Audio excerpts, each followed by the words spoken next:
I can't do it quite like you. I Oh can't my, quite. what's the thing? I'm so I mean, you scared. know the thing. You don't play like you don't know the thing I'm What up, talking about. Wonderkins? Let's go get There it lost in is. Wonderland. There it is. There, air horn. Bah, bah, bah, bah, bah, bah, bah, bah. Well, we're back and we're better than ever for another night of the ICL.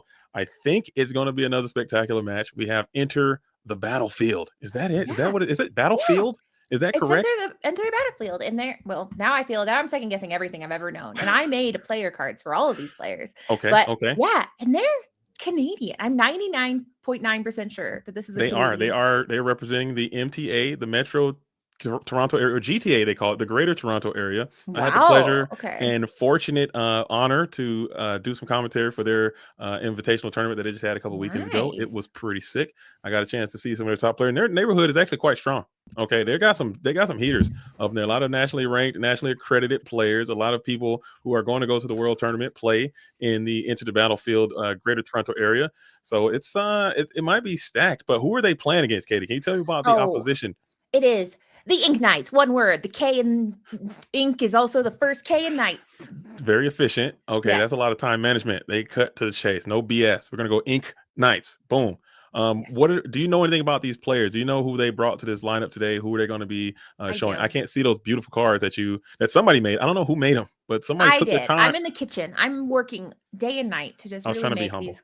I know, right? I know. It's me. It's me. I'm like, I can't. Okay. And it's not hard. Okay. Anyway, I'm fine. I'll calm down. Okay.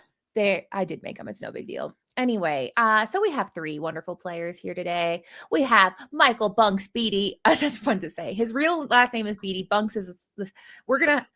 Tonight we're gonna learn about people's real government names and fun name, and we're gonna use Okay. both. So Okay. Michael Bunks Beatty is going to be representing Inknights, as well as other co-founder of Inknights Gaming, Chandler Church, or Nyaron.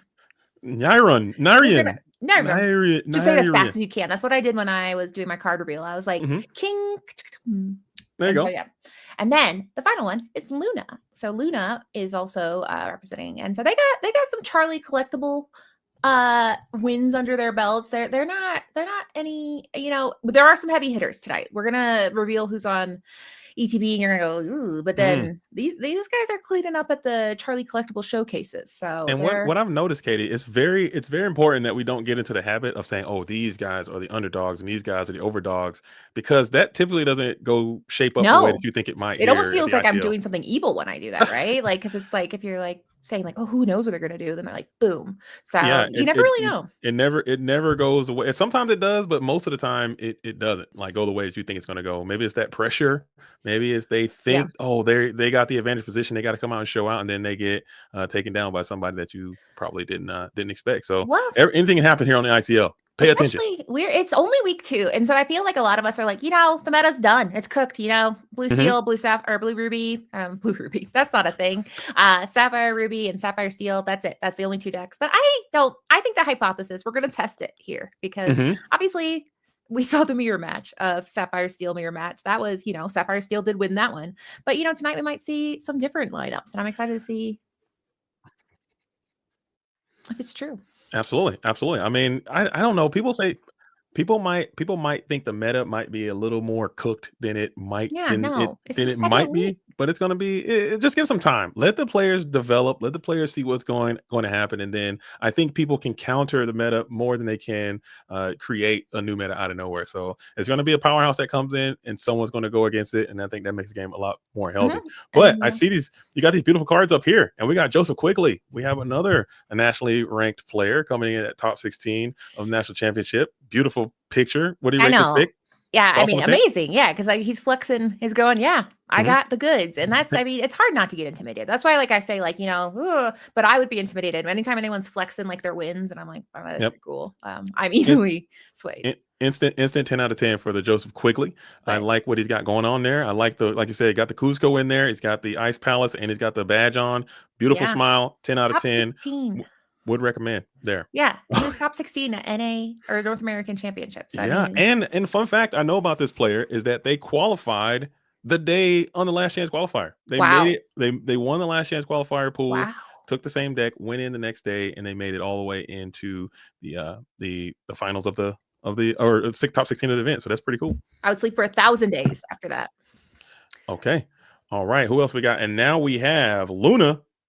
Thoughts on Luna's pick? I'm rating the picture. I'm not rating the player. I'm just rating what I know. We're like, how do they look? Great. They're all beautiful because in the ICL, everyone's beautiful. All 10 out of 10s. Yeah. So Luna is bringing the heat with the Charlie Collectible Showcase. So you might see that they recently got a top 4 at 8K. So yeah, he's kind of flexing the playmat. You know, I love 20 Lore Pro. They get the really, oh gosh, it's a recursion of me. But yeah, whenever the 20 Lore Pros involved, there we have or Charlie Collectible Show, they get the very cool playmats, and he's flexing that also very hard. Nice. Very cool. Again, 10 out of 10. Would recommend. I like the the jersey matching the logo. Got your team gear on in the pick. You got the jacket stowed away to the side, so clearly you took the jacket off to flex the shirt and the mat. You got clean. 10 out of 10. If you would recommend for Luna. Way to go. Then, the other wins we got here is top 32 Charlie Collectible Showcase, 10K, and then also top 32 in the Sunday 9 a.m. to be specific. You don't want to like get out off the back base here, but it was the DLC Seattle side constructed, which as everyone knows, those events are nothing to discount because that is where everybody who's like, I'm gonna get my revenge. So I imagine I was absolutely. All right. But first, before we swap, I got to say, hey, thanks for the Raiders. The Raiders coming in. Boba Fett coming in with the 79. Huge raid. Jim Appel, JDZ coming in from France. Huge shout out to the French community. This is the ICL. Maybe you can get a French team in the ICL someday. Yeah. Katie, what do you think of that? Merci beaucoup. merci beaucoup. Yes. As Chris Fakete coming on in as Enter the Battlefield. Maybe he's got a little bit of French in there. Maybe some French connection in the Canadian syndicate of players, as Chris Fakete is going to be bubbled in DLC Chicago, first place at GTA Lorcana League regular season 1, and peaked Pixelborn top 25. So he got all the way to the top of that. He got some bubbles in there, so didn't quite get through that threshold that you need, but still quite good. And this is he did say, I'm flexing a crab, I'm gonna crush some crabs, but I would note that notably that is a lobster, but you know, crustaceans are crustaceans, and we'll give him credit. Got it. I didn't even catch that part. He's like crushing a crab. I was like, oh my gosh. Okay, and here's your favorite, Michael Beatty Bunks is out here. That sounds like it's fun to say. It's a really fun name to say. It almost sounds like a 1920s baseball player. And the profile picture is looking quite strong. I'm intimidated with the arms crossed, black on black, staring down. This is probably the standard. I think everyone should look at what Michael Beatty Bunks has sent in as a submission for a player card. I think this is a good choice. I like what he's got going on here. Yeah, I mean, he's coming into the Charlie. I mean, I bet like when Charlie's Collectible Showcase sees them coming, they're like, no, they all like they please, and they come in, they're like, no, we're taking all the prizes again. Absolutely. And he's got top 16 in the 2K for set 1. So first chapter, he was a Maverick, and then top 32 for the 10K for set 5 and set 6. So, and also he founded this. He's one of the founding members, both him and Nybra. Chandler. I can say that. We'll get it. I'm sure we'll get the correct pronunciation at some point. Exactly. I'm certain. We'll get from the booth in New York. All right. And now going back to ETB. I thought we were done with ETB. I moved on emotionally. I was like, that's it. They just have one guy. We're back to ETB, and it looks like we have fan favorite and program friend Elias Abdullahad, aka Lorcana Habibi, coming in for round number 2. He also played in round number 1. I think he got a win in round number 1. Back at it again in round number 2. Very strong player coming in from that GTA area that we talked about. Top 64 for Fort Worth, and also top 32 in DLC. We're talking doing his thing right here. Wearing a nice suit, looking great. Katie, what do you think about Habibi? And is he still going to be playing Amber Steel? That's going to be a question I'm looking forward to. I know. Yeah, he made sure. Most people submit their accolades and they're just like, I won. But he put Amber Steel next to them, which is like something that other players don't do. But he was like, I'm going to make sure you know it was with Amber Steel. And I love that. I love that loyalty to a deck where it's like, this is my deck. But we will see. Is he going to stay loyal? And I don't think that deck is that bad. I think it's still quite playable, and I think it's going to be a vibe. Hopefully it pulls it in. And here is the final member that we're going to discuss tonight is Chandler Church, aka Narion. I nailed it. I like that. I think I nailed that. That felt good. I think I got that pronunciation correct. Right here, doing their thing, very casual, hands in the pocket. I mean, that looks a little too laid back. I think you got to talk to your teammate and get that pose to just really send it home there on that pose. But this is still pretty cool, pretty good. Not as good as not as good as BD Bunks, but but pretty okay. Top 8 CCS 2K, 18th in CCS 10K, September 2024, and founding member of the Inknights. So yeah, you got to talk to your founding partner, and maybe you can get that pose a little bit more dynamic, I would think. What do you think about Narayan I here? would like to say that now people are gonna be like, have your photo. Be like, I don't know, JDZ's gonna be like hot Yeah. or not in the first part of the show. Be like, hey, your pose not meaty enough. I need you to scare me. But I think they're coming in. I mean, they got the gear. I mean, all three of them showed up with gear, and that's. I mean, look, Habibi, he had a nice suit, but it Yeah, wasn't. yeah, It yeah. was Yeah. not an Enter the Battlefield suit. Notably, You it gotta wasn't. repping the brand, repping the squad, I think is super duper important. As TJ Parker just dropped in a subscription at tier 1 for the Luke Whoa. Wonderland program representing the ICL. I'm sure Luke appreciates Thank that. you. And if you guys got the Prime Dog Nasty just sitting around, go and throw those in there too, as Yeah. ICL is becoming an important part of the Lorcana experience. And And become a and, Wonderkin. Once you join, you become a Wonderkin. And here in Wonderkin Kingdom, we all are fam. mhm. That's what you get, a little card in the mail. It says that you don't. in You'd the be like, when do I clear get my Wonderkin fit? in the clear, we all fam in the Yeah. Wonderkin land. Yeah, So we're just be a Wonderkin. munchkin. Come on in. That's too much. We can't do that. Nah, I think that seems No. Yeah, copyrighted or weird. But either way, probably. I like Yeah. Wonderkins because Yeah. we're all just Wonderkins That's wandering it. around Wonderland. And I like it. but either way, I am excited tonight. I haven't looked at the deck list. I have been sending them out, but I haven't opened them. So we only let the casters have it for like secret reference. But Okay. like Okay. it's top secret stuff, and so I haven't even looked myself. And keep. Okay. All right. So we are gonna Well, go ahead. I'm gonna we're leave. gonna get prepared. I think it's gonna be another fantastic match, and we're gonna get it started. So this is the pre-opening game show, but I will not be here in round number 1. We're gonna kick it over. We got a very, very, very special guest. We got a very, very special guest coming by. You might recognize this beautiful commentator that we got coming in. He's bald. He's got glasses, and he is coming in from the South Side Gaming. You see him on those streams all the time, absolutely crushing it coast to coast. Extremely talented commentator. So, guys, make sure you give it up for Gabe coming on in. Air horns. Thank you, everybody. I much appreciate that. Much appreciated with that. It's a great intro there. Oh my goodness, yeah, I could not be happier to have it. Oh man, so how you doing, Wonderland? How's everything going with you? Pretty good. And we're jumping right on here. They're Let's finishing do up it. altars, getting ready to go. Yes, they are. Oh, that was Yes, so they much are. smoother this time than last time. A little known secret that I just found out is if you have folders in OBS, that doesn't allow you to use studio mode. It like if you alter something in the photo, it alters it on the live stream even though you're in studio. It's weird. Maybe I should read about it. I don't know, but I'm super excited to watch. Reading is fundamental and reading is fun, and sometimes it fixes things, which is pretty cool. All right, I do believe we do there see the used to be shuffle. sleeves that said like read the card, although they said it a little more aggressive than that. But Yeah. You know, Albert was hanging out with us this past weekend at Southside Gaming, and he said that a lot. And he couldn't stop saying that to people. reading the card explains the card. Yeah, it certainly does. It absolutely does. Interesting facts for those of you who may have missed that episode of Sesame Street. Reading is fundamental. All right, and we see that is a cantrip Yzma. it is a cantrip Yzma. Oh my goodness. Joseph is a man after my heart. He is playing Emerald Amber like lady deck. Yes, I didn't want to reveal the sauce too soon. I wanted to let the audience absorb what was going on. I was on. Too excited.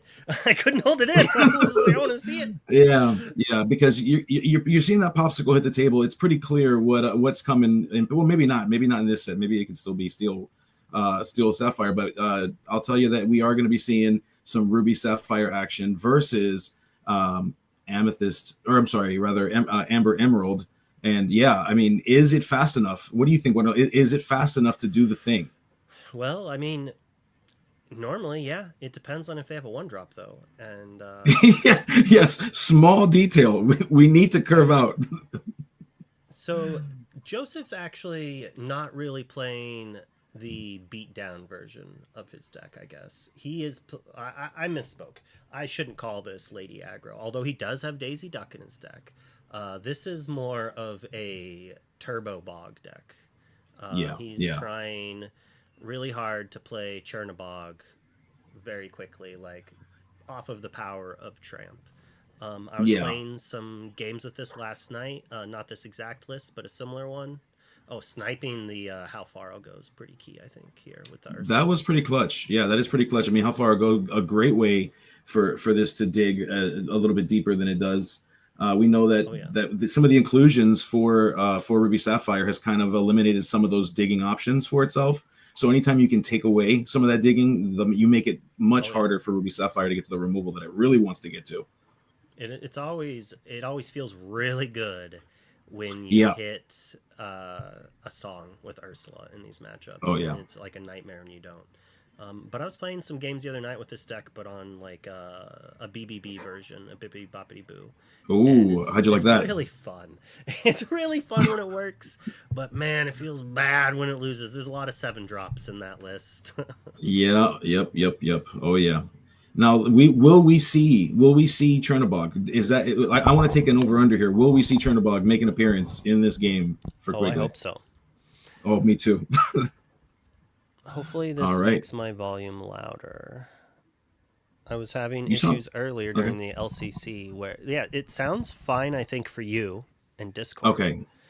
But OBS, even though I'm maxed out on volume, always makes me quiet.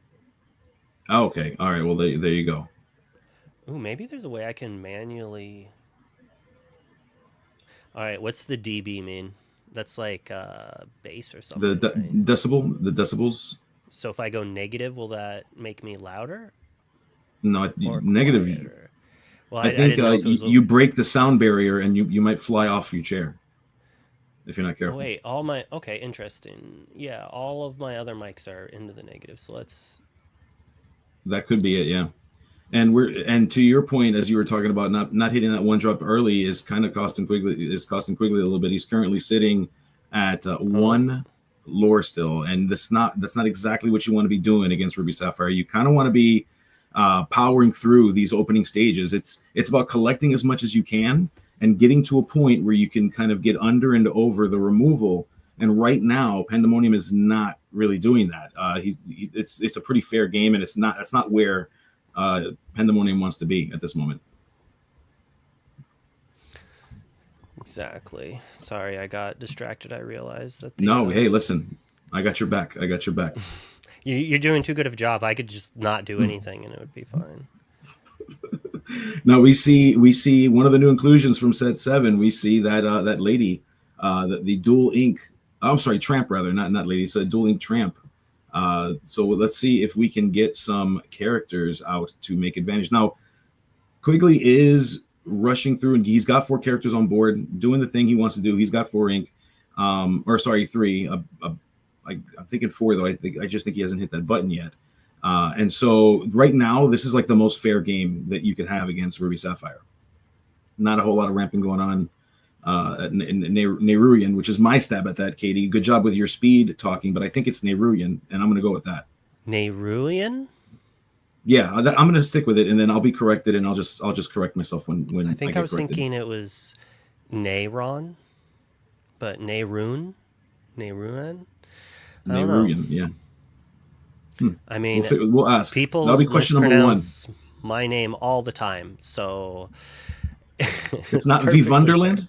No, remarkably, it is not V Wonderland. Now you could say V Wonderland, and I would just assume you're being funny and be like, sure, whatever. That's cute. I had a friend who I thought was purposely doing it the whole time, and it turns out that no, he just thought it was V Wonderland, like spelled that way too. Oh, it was cool. Great. I think. I mean, in German, it would be Wonderland because the V has a W sound in German. Well, Wonderland.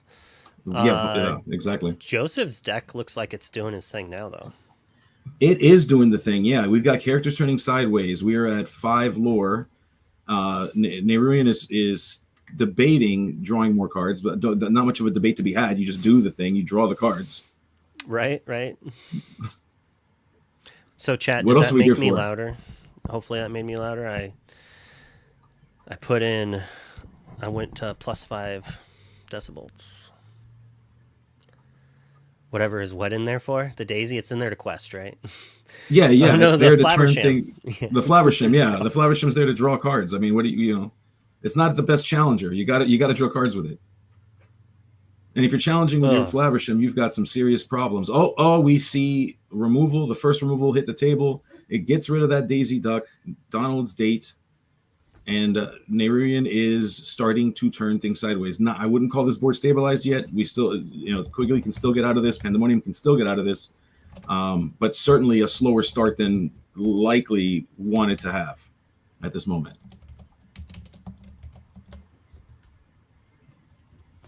All right. Now you were saying earlier, Wonderland, that this isn't necessarily an aggro build, although it does. I mean, it does have some of those elements in there, right? We see that there's a Daisy Duck. We know that Lilo is in there as well for some additional ways to get some in there. I mean, what's the barrier to entry to be officially an aggro deck? Like what does it need to do to officially? Don't play 7-drops. Don't play Chernobog in your deck. Well, but it. Oh, yeah. Okay. I will give you the Clarabelle, but does Chernobog count? If the whole point of Chernobog is to get it out for as close to free as possible. It's a combo deck. This is an aggro combo deck. Okay, fair enough. I always love these distinctions. Yeah. Just wait till we get to tempo and aggro. Tempo is the amount of times where it's like, well, is Delver tempo? Yeah, I think so. Yeah. There's so many. Are you playing foxes and snakes or what, dude? I mean, that's what it boils down to. Yeah, it's like it's interesting. So like the Doc deck plays both of those, and I would say that's an aggro deck. Maybe a tempo deck. Maybe not. You don't really have, like, in my mind, I think tempo means you have to have some sort of disruption.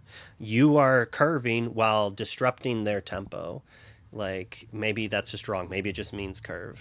Like, we don't have Mana Leak to prove it. That's how I used to point to. I'd be like, well, they played Mana Leak, so it's a tempo deck or something. Like, you go under, you stop their stuff. Yeah, I would say, hey, are you packing Madam Mims of all kinds, of all ilks and animal types? If you aren't, then, you probably aren't. It probably goes back to the great Frank Karsten's article about who's the beatdown. Like, yep.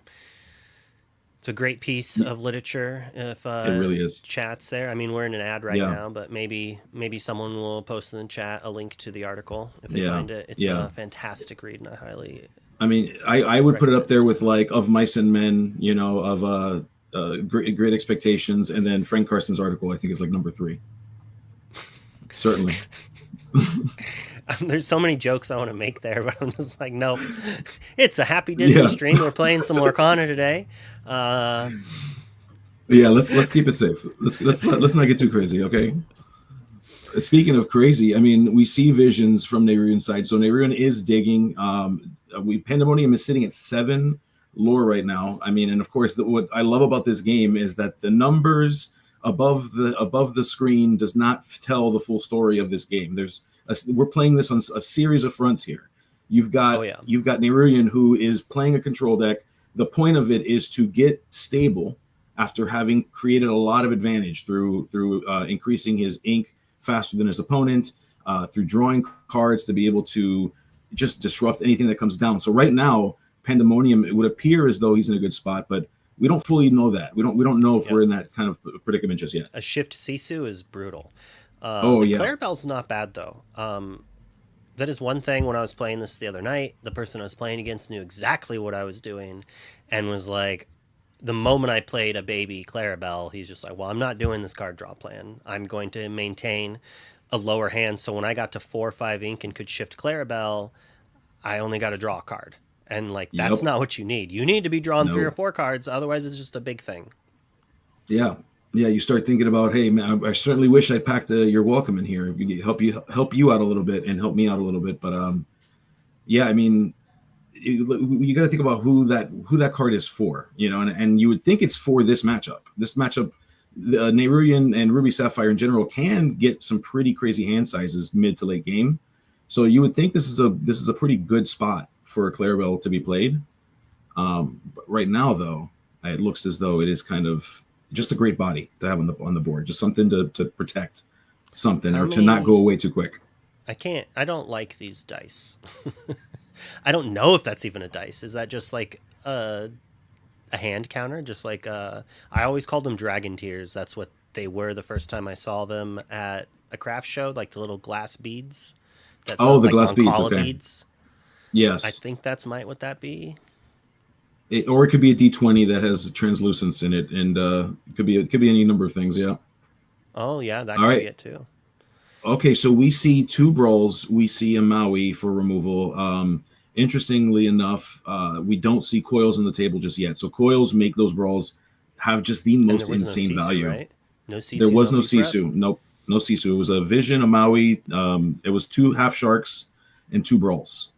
Joseph has to be feeling really good and has to be like, please don't let Yes. B Prep be in the top 3 cards Yeah. of Neyron's deck. Please let me Yeah. just have it all. Like the games I won was basically like, oh, you didn't have it? Like, oh, I guess I win. Like, Yeah. Just okay. Cool. Ooh, We just sit. I don't We like just sit here and do the this. thing. What's Wait. wrong? Did he show another item in hand? Oh, it's because he's zenithing. Okay. I was just thinking I would have maybe wanted to take out the popsicle so Neyron couldn't draw into a B prep. Yeah. Yeah, I guess it looks as though He's going for a Pandemonium bog, is I think. valuing the bog, valuing the board presence. Dale and- here is a cool card, by the way. Yes, Oh, look at I that. do He's love got Dale. the Dales the wrong direction. Joseph.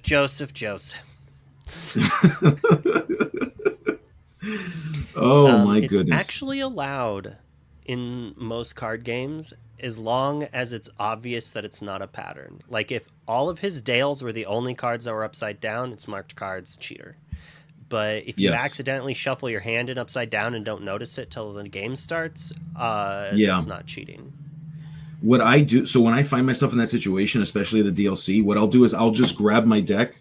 I will grab one half, flip it, like do like a 180 on either side of it, and then just make it where essentially literally half of my deck is going to be in the opposite direction, Man, just you so that way choose there's no question chaotic. about it.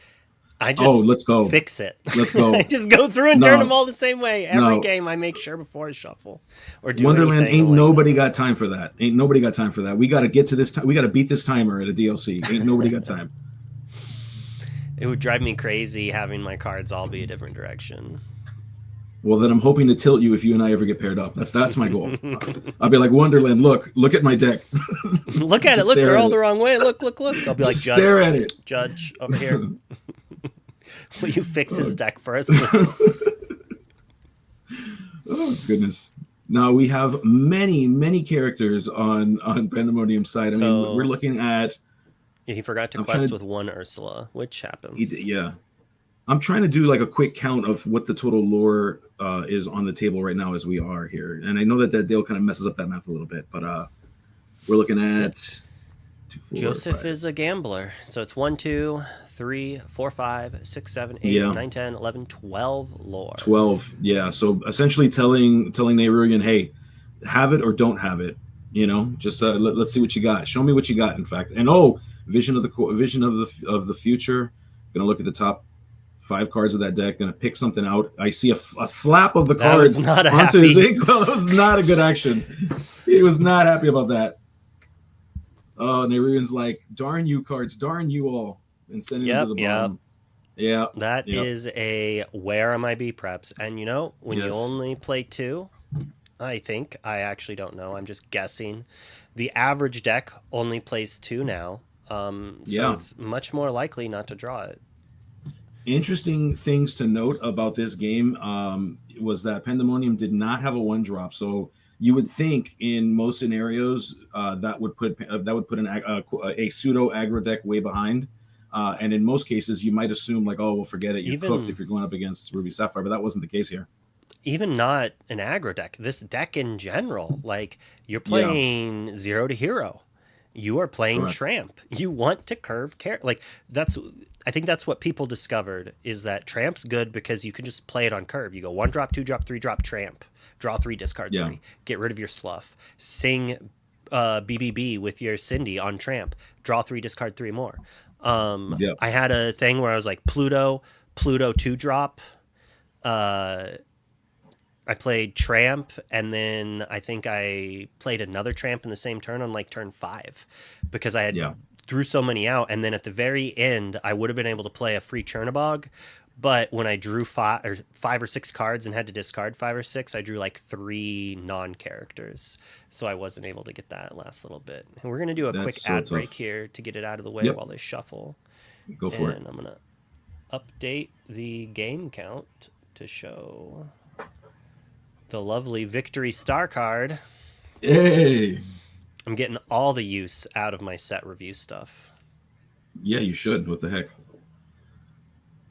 Oh, for those of you that are still with us, thanks for. what do you have to do to not get an ad? I guess you have to subscribe to Twitch. Was it Twitch Plus? What's it called? You have to give money. Did you say $50?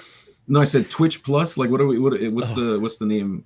Well, Prime, if you subscribe a Prime subscription, you get a free Prime sub if you have Amazon Prime, and you don't have to see ads for a channel. You do that. I think if you have Turbo or something like that, you don't see ads on any stream, and whenever you would like miss a stream, it like throws some pennies at me or something. I think it might be the equivalent of an ad coming to me. I wouldn't be surprised if it wasn't designed to hurt content creators. And I'm not saying that like, no, you need to do this instead. No, certainly.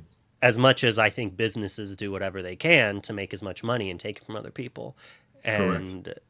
Yeah, so it's going to be much easier. Like, we just have to trust them, right? Like, how do I know how much they watch? How do I gauge who does and doesn't have it?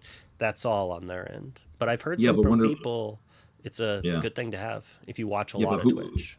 Who watches the watchers, though? I mean, that's an interesting conversation to be had. Well, I mean, we can talk about that later, though. I was like, I don't want to get political, but I'm pretty sure they're all getting fired right now. Yeah, it sounds that way. All right, so we are entering game 2. So let's talk about, so Nayruin is going to be on the play now. Certainly, I mean, what were some of the things that you perceived hurt him? Like, what did he not get or what did Nayruin not get that needed to be had in order to secure this game? That B prep. Okay. He needed a board wipe. Yeah. He's got 5. He didn't hit him. The average deck has 5. He might also have 5. Who knows? It's a secret. Yeah. He has 5. So like he needed to hit it, like, and he dug quite deep. He drew a bunch of cards. He even had the visions, and he just didn't get it. Yep, he visioned. Yeah. I think he needed a Sisu at the end, though. What about not having coil? Because we saw brawls in hand, but no coils. It was the brawls are still good. I don't like. Maybe I blinked, and I think he might have gotten too greedy trying to draw into the Sisu.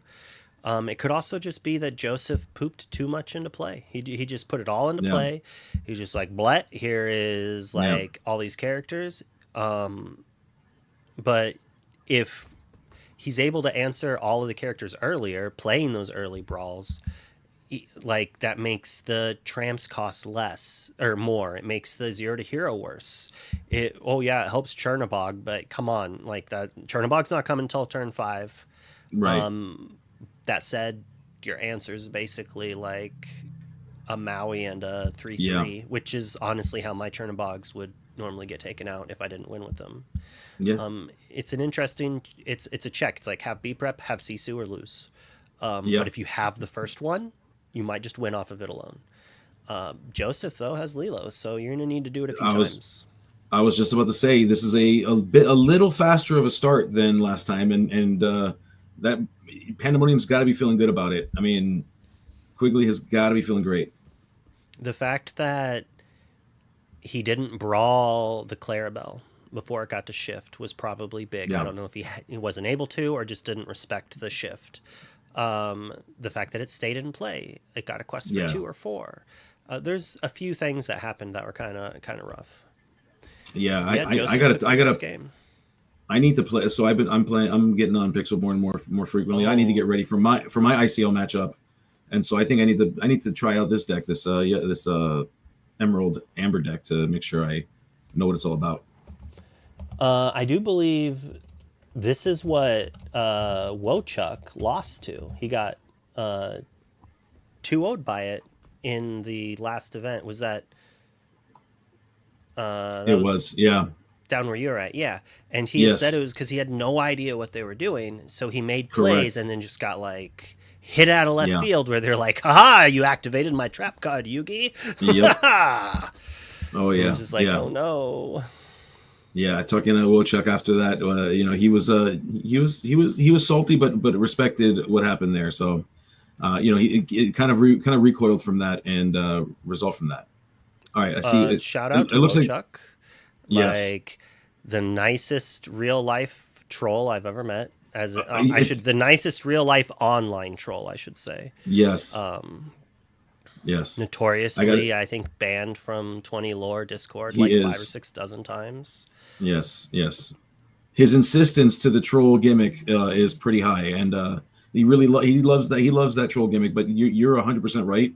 The nicest person that you will ever meet in person, despite what his reputation may be online. Yep. So I really thought I was going to hate him. I really did. And I met him at, I think, Chicago or Atlanta really early. And I was just like, there's no way that's Wojciech. yeah, yep, that sounds about right. Now, are we okay? I see I'm trying to figure out what's going on here. We see Prince Charming, baby. Charm. Yeah, we got a reward. Okay. Sadly, it still gets challenged. Yes. But I assume it takes out Lilo, which is interesting because maybe there's a Maui. But this makes me feel that I might put that Lilo in play. But it's like, is that what they wanted? Is it a trap? Is it a trap in the regards that he doesn't have an answer, but wants you to think he does, so he doesn't want you to put it back into play? Like, correct, there's so much. But it also depends on what's in Joseph's hand. So since he did this before he readied his Nala, does that mean he gets to re-ready everything? It should be, right? That seems fair. It's something that happens to new players sometimes. I think he thought he quested there. Oh, no, never mind. I thought he was passing. I've seen a lot of new players, like I'll play against them. They'll forget to ready something. And then I'll be like, oh, don't forget to ready that. And they're like, oh, dang, I already drew. I guess I don't get to ready it. And I'm like, what? What? And it's just like the people they played with were like, oh, you missed that trigger. You missed your ready trigger. And I'm like, bruh. Oh, here we go. Obligatory conversation about the bag, or do we just move forward?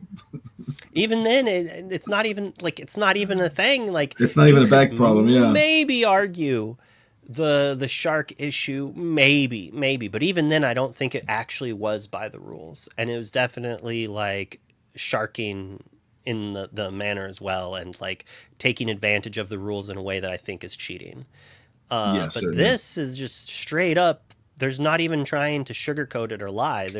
They are lying to their opponent. Correct. And saying yeah, this is a straight up lie. All right, we see. Wow. So Neruyan is still in that kind of stabilization phase, sitting at 1, as you'd expect from a Ruby Sapphire player. We got Joseph here with 7, with characters on board, with a character that can just keep coming back, just does not stop if Joseph so chooses. Poor Prince. Yeah, barely stood a chance there. But I mean, 3 damage back.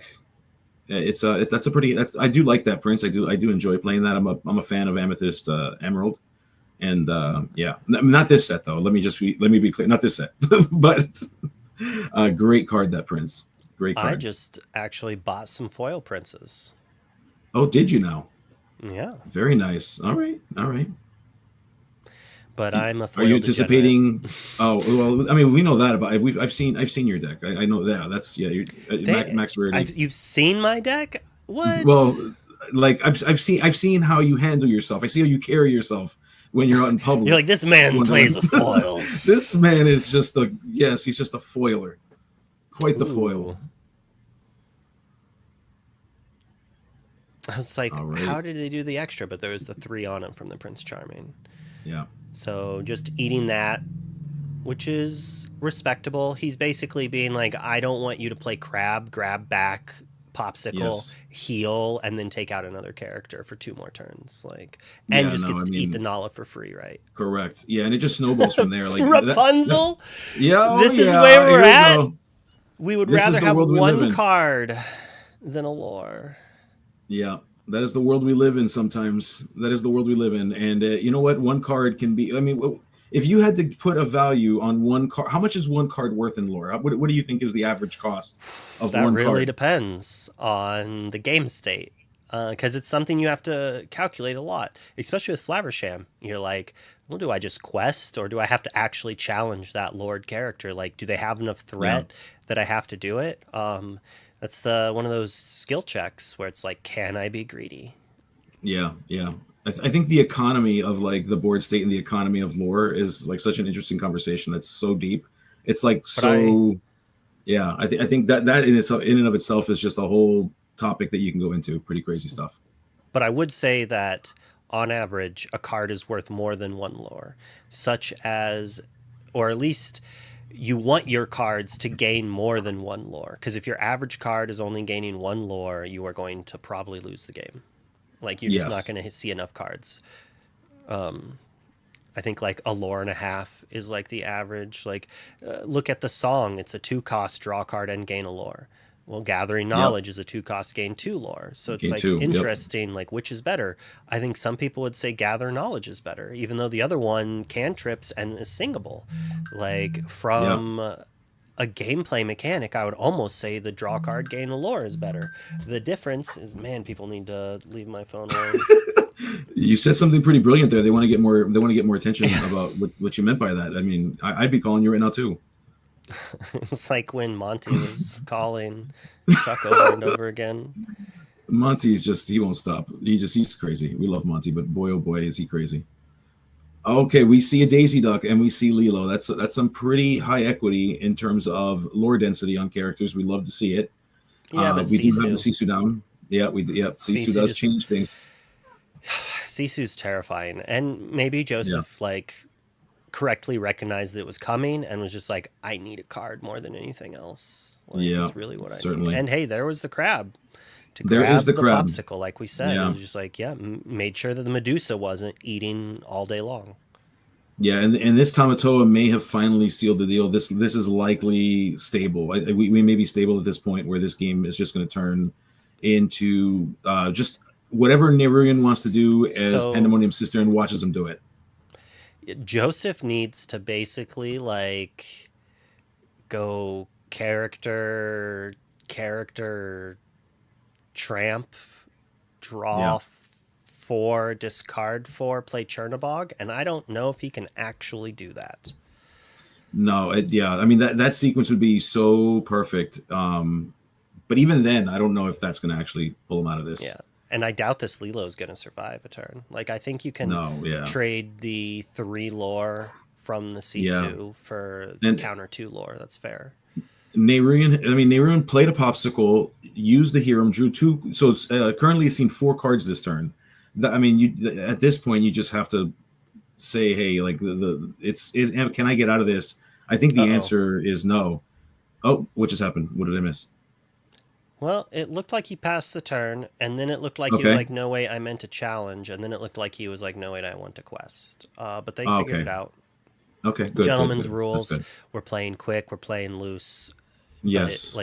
We do want to play at the top tier. It's an interesting thing you will find I've played against some of the best Magic players in the world, some of the best Lorcana players in the world.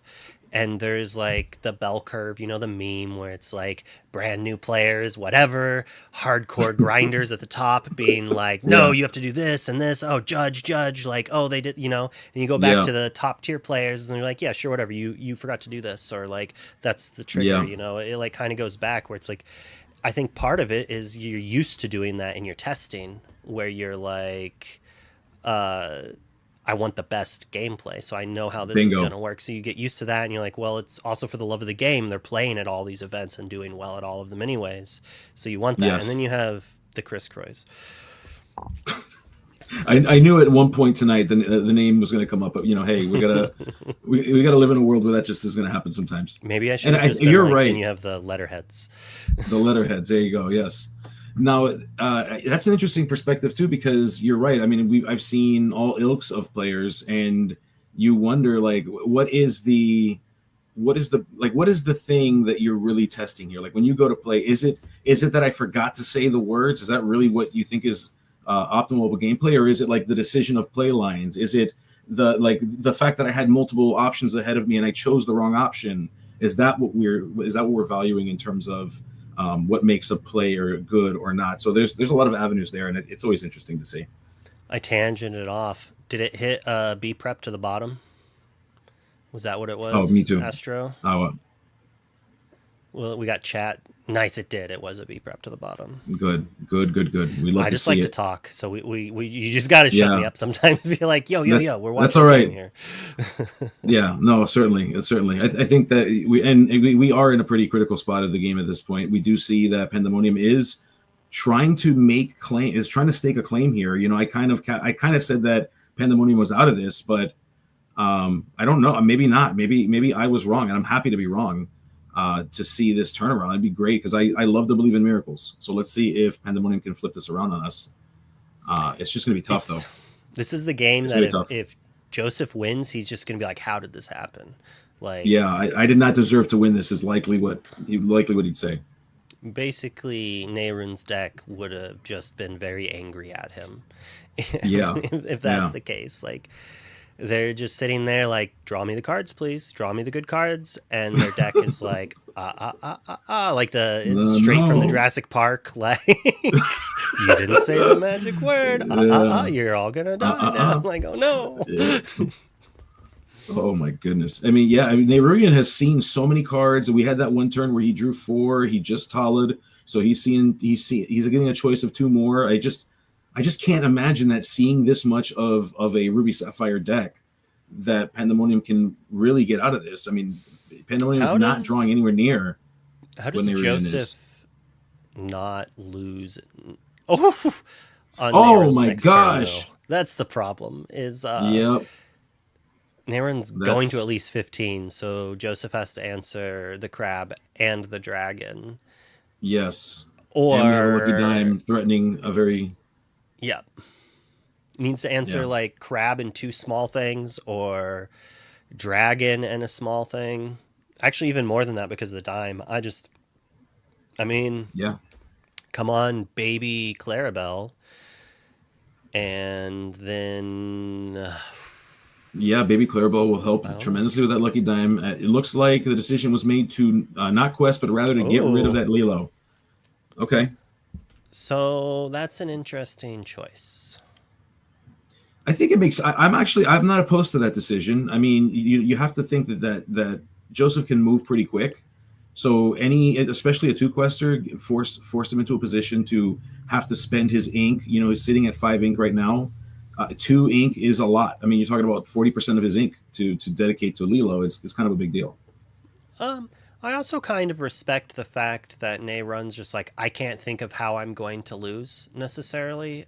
Yeah. But if it exists, it's because I didn't take out this Lilo. And Correct. he's just like, they're just like, I don't care about dime.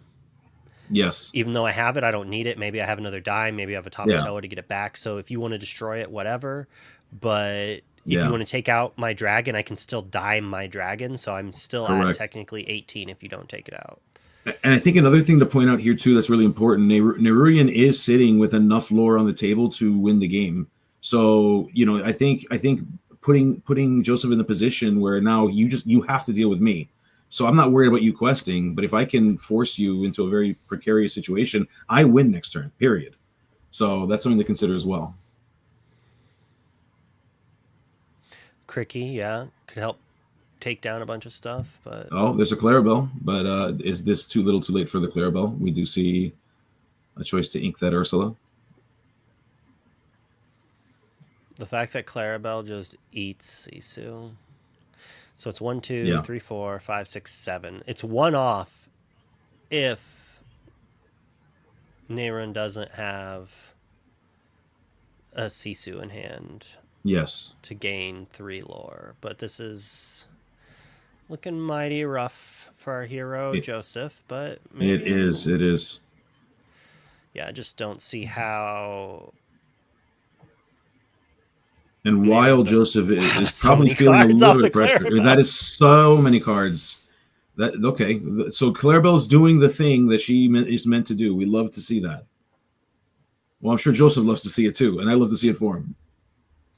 So, I want to see activate dime, gain 2, quest with Flaversham. Yes. Draw 2 cards, destroy dime, play crab, return dime. Oh, it doesn't work that way. Oh yeah, you No. Flaversham draw 2, then you quest with the crab, put the dime back into play. Oh, Pirate's Life with the tap of the That lucky works too. dime will fix that problem just the same. All right, we're gonna do another quick ad break here to get it out of the way, so it doesn't happen in our game. Do it. Do it to it. Do it to it. We'd love to Let's see add it. the extra star card. What? Oh, I'm like, where is it? It's because I didn't swap it over yet. How long are these ad breaks? I want to make sure that we're not talking too much over Minute them. and a half. Okay. All right. Fair enough. I mean, we can talk right now.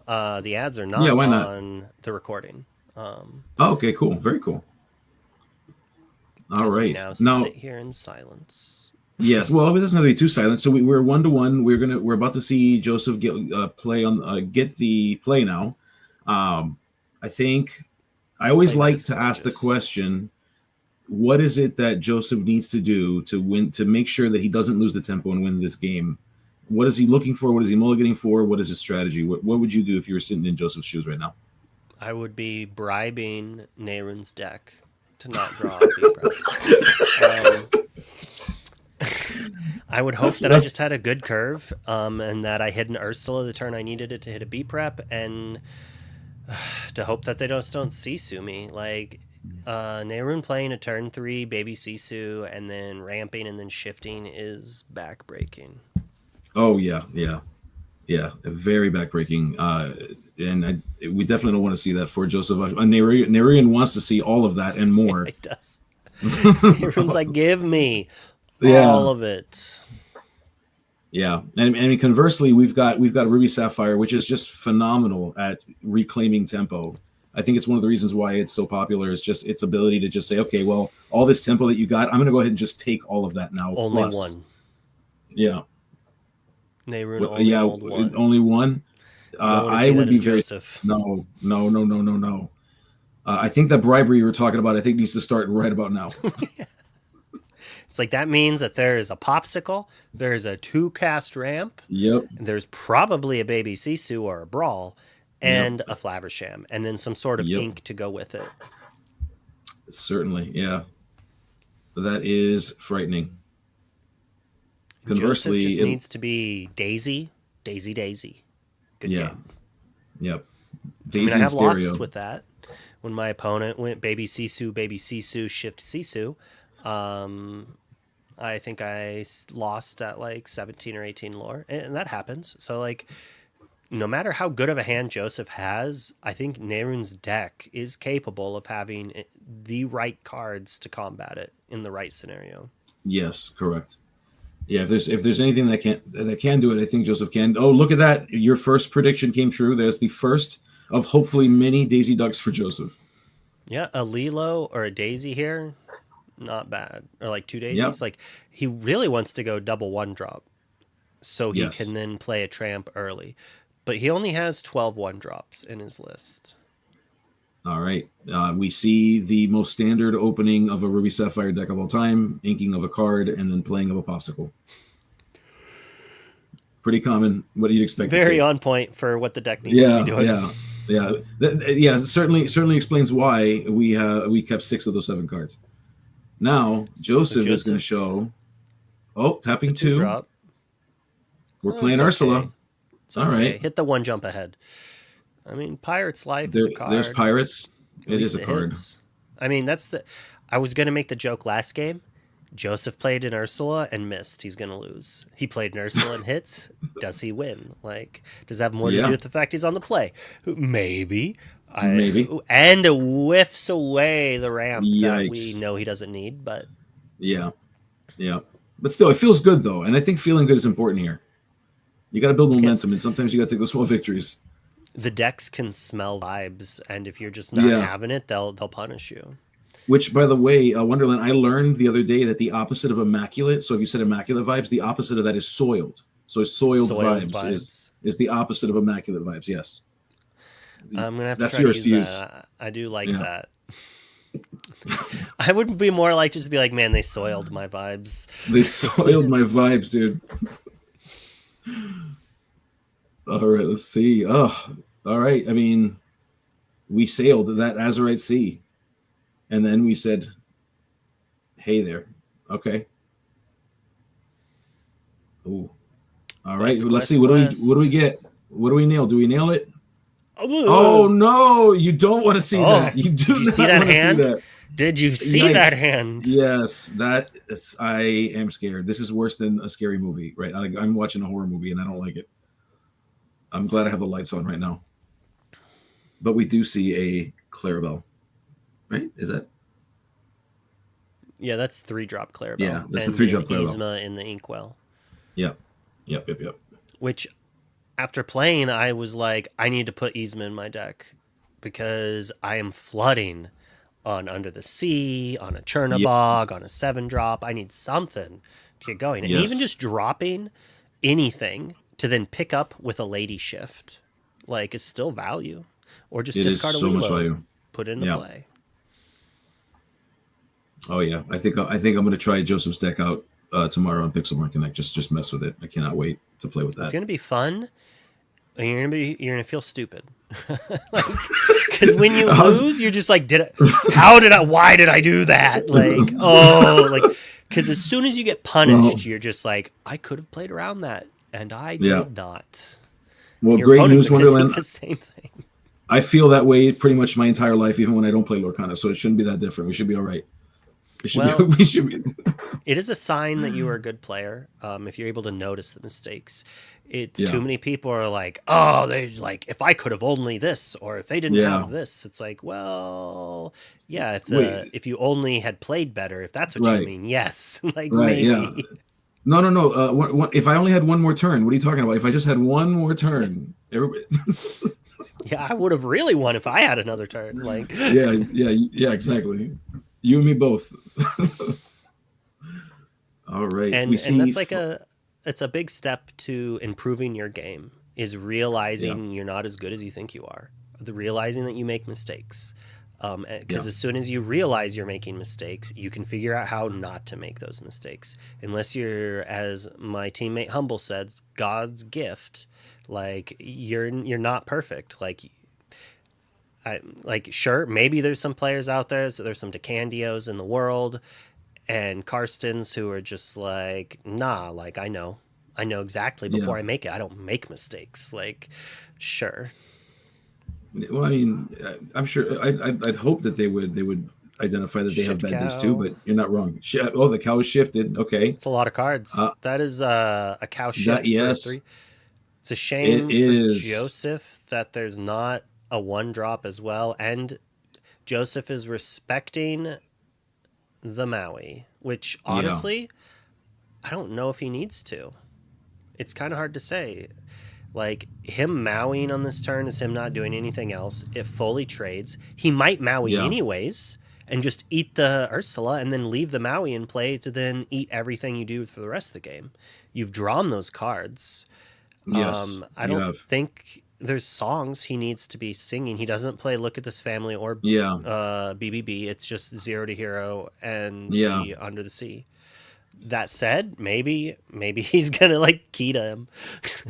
Oh yeah, well that could be it as well. I mean, to your point though, I think what's interesting about a Maui is sometimes you have to play it, and it's the worst thing of the things in your hand that you could have done, but you have to play the Maui. Whereas right now we see a coil just hit the table, which is probably not what Joseph wanted to see on turn 5 here. With 3 extra ink to go, but Joseph might just be brilliant though. Like, maybe he's just smarter than I am and handsomer and just knows what to do. And he's just like, you know what? They don't got it. They're gonna have 4 cards. I look at my hand. I see 2-drop, 2-drop, 2-drop, 1-drop. I'm just gonna empty my hand. I don't care. I mean, granted, he doesn't get a look at the hand he draws off of it, but correct. Yeah, certainly. Although the lack of a 1-drop does make me think that Joseph's 2-card hand he kept were probably like Chernabog and Tramp. Okay. And I'm just pessimistic. So it's the worst cards you could have. Yeah. Oh my goodness. I think he had 2 sharks in his hand, maybe. I don't know why I think that. When he showed his hand for a second, I think I saw at least, we definitely saw 1 because he inked it. Yeah, we saw 1. Yeah, we know 1 was there. I feel like Joseph is not happy with what he's about to do. Yeah, I mean, hand, this is body what. Yeah, language. he's kind of in the tank right now, and it looks like okay. Yeah, I think you have Pop to at it. this point. Yep, you got to pop it. Yep, Yeah. and there goes the coil. The coil goes away. Oh, That was Nerian thinking about life. they're not happy. Yeah, Nayron is not happy. yeah. What I love about the streams that I'm normally on is I get to see a face cam, but I didn't realize how expressive hands could be. That's really cool. Oh goodness gracious! If you haven't figured it out, I have a pretty big history. I play a lot of poker, so I look at tells. I'm looking for tells all the time. So I don't know if that means you would love or hate playing against me, because I feel like I have a silver tongue when playing games, and will sometimes. I've been told I'll trick people into the wrong plays, and sometimes I do, but I feel it does not work against better players on average, so I don't even bother. Yeah, well, I think that it's kind of like bluffing in poker, where sometimes if you bluff, it doesn't matter because the person's got what they got to either play or don't play it. So bluffing doesn't actually do the thing more often than you'd want it to do. However, it is pretty effective to do if you want them to think you don't have something. So it's less effective to make them think that you have something.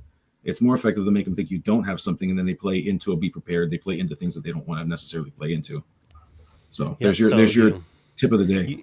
You take your turn off from playing B prep. Would it be best just to do something to slow them down, hoping they overextend? So then the cards they play post B prep, they foolishly play pre B prep, and you get them. It's definitely a thing.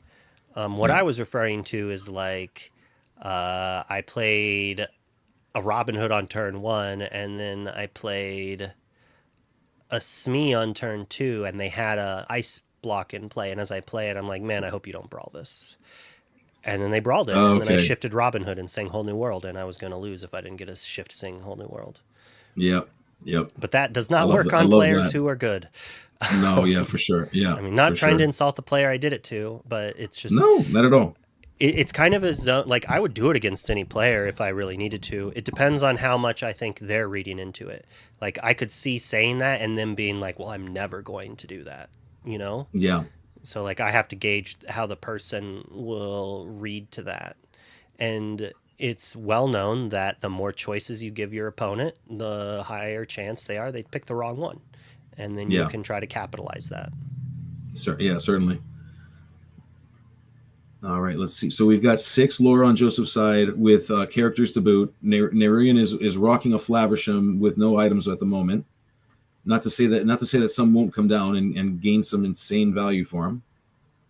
But Joseph's got to be feeling take out one. Okay right now. He does know that Sisu's on the way. Yeah, I mean Sisu is 2 ink away. 2 turns away. Oh yeah, at the 3 tramp. Oh. Okay. Yeah, I got excited there for a second. Let's see what we get. 3 cost tramp for 4. Yep. I hope for Joseph's sake that there's a Ursula to try to make sure a B prep's not coming down. Yeah, get that out of here. Get that stupid we don't card want out that. Of here. What a waste of a card in this matchup. Yeah, let's send your Flaversham under the sea, huh? Okay. All right. I want to see after B prep, I want Joseph just to be like, lady, return this, play like Daisy or something. Play 1 Daisy pass. Be like, what, you going to Sisu my 1 Daisy? Yeah, come at me, bro. Come at me. The fact without coil, like the lady trades with Sisu. All right. Yeah. Love that. We love to see that. We love the whole reason why she is in that deck is to do this thing, to send her there to be played later on. 4 cards in hand and we're not doing anything. Chernoboggan. Yeah, you better be. Yeah. Let the bogganing begin. If we Chernobog, we lose the lady. We do. And we lose Lilo. But oh yeah, that's what I meant. We lose the value from Lady and Lilo. Yeah. I said Lady, yeah. I meant Lilo. Lady sounded right though. It works. Like it was a misspeak. It was pretty confident. If I had just paused for a second, I might have just bought it. You know.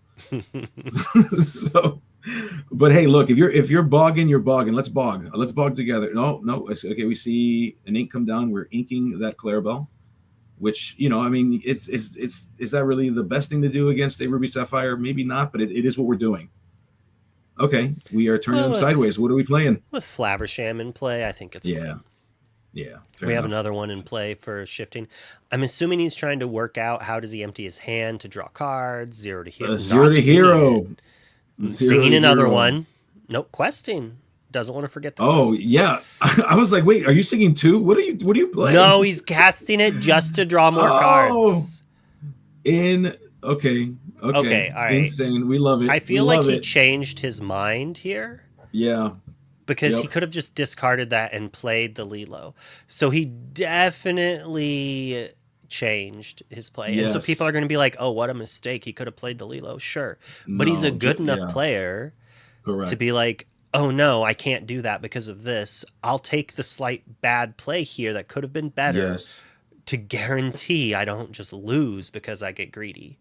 Correct. Like, and we're seeing more cards. We're getting closer to that Chernobog. We're getting closer to things that Joseph would want to see. So anytime you can dig, that's not a horrible way to be. And especially with the current board state that Nerean is rocking, we're looking at 0 lore right now with a single Flaversham on the board. I mean, if not now, then when, Wonderland? If not now, then when? So had he realized it and played the lady instead and had the shift, and he would have been showing lethal if he played Lilo and then like threatens the shift. But this is kind of brutal. So now we're on the Sisu's going to happen, which does take out every single character in play. It does. Tramp should have been a 3. So why is Tramp a 2/6? Suddenly Hidden Cove matters again, huh? Make him a 3/4. Come on. Is Cove a valuable card in this deck, or is that a meme? Maybe. Is Cove I didn't a meme? think about it. I also was like, do I play Diablo? But it seems hard to curve characters in a deck that also has the other stuff. All right, well, here's a lady. We love it. We love to see the lady. Kind of interesting we didn't get back Lilo, but might not have wanted to ink. Okay, did you see what we grabbed? We grabbed some Daisy Ducks. Yep, looking for dates. Daisy's looking for dates, and currently with 1 available ink. Changes that to 2, and I would imagine you don't with the had a little okay. invader. I was about to say, oh yeah, no worries. Yeah, understood. I've got one of those myself. I turned and I have the light on the back of my chair, so it like blurred it out. Yeah, I think. Oh yeah. It just looks like right now. Oh, we're discarding some of those daisies. We discarded Akita. We're tramping. Yeah. The tramp is in effect here. I'm sure. I mean, by my count, Chernobog is beyond free at this point. I like this concept. This like, all right, I'm gonna lady back 2 cards to then discard them to get better cards from Tramp. Yes. Like, sure, the Tramp's gonna go away, but like we might get to keep lady, go up to 18, and then like draw other good things. I don't know if I'd play Chernobog there or not, because if there's a B prep, we get like really got, and this way we can put Lilo into play. Yeah. And then all of a sudden they have to have a Maui or Correct. B prep. Now I'd like to see how many cards are in Nerean's hand. That'll certainly be a factor as to decide whether if 3 cards in hand. Okay, thank you for hearing me and showing me your hand, because I asked you to. That's the best. But Joseph here,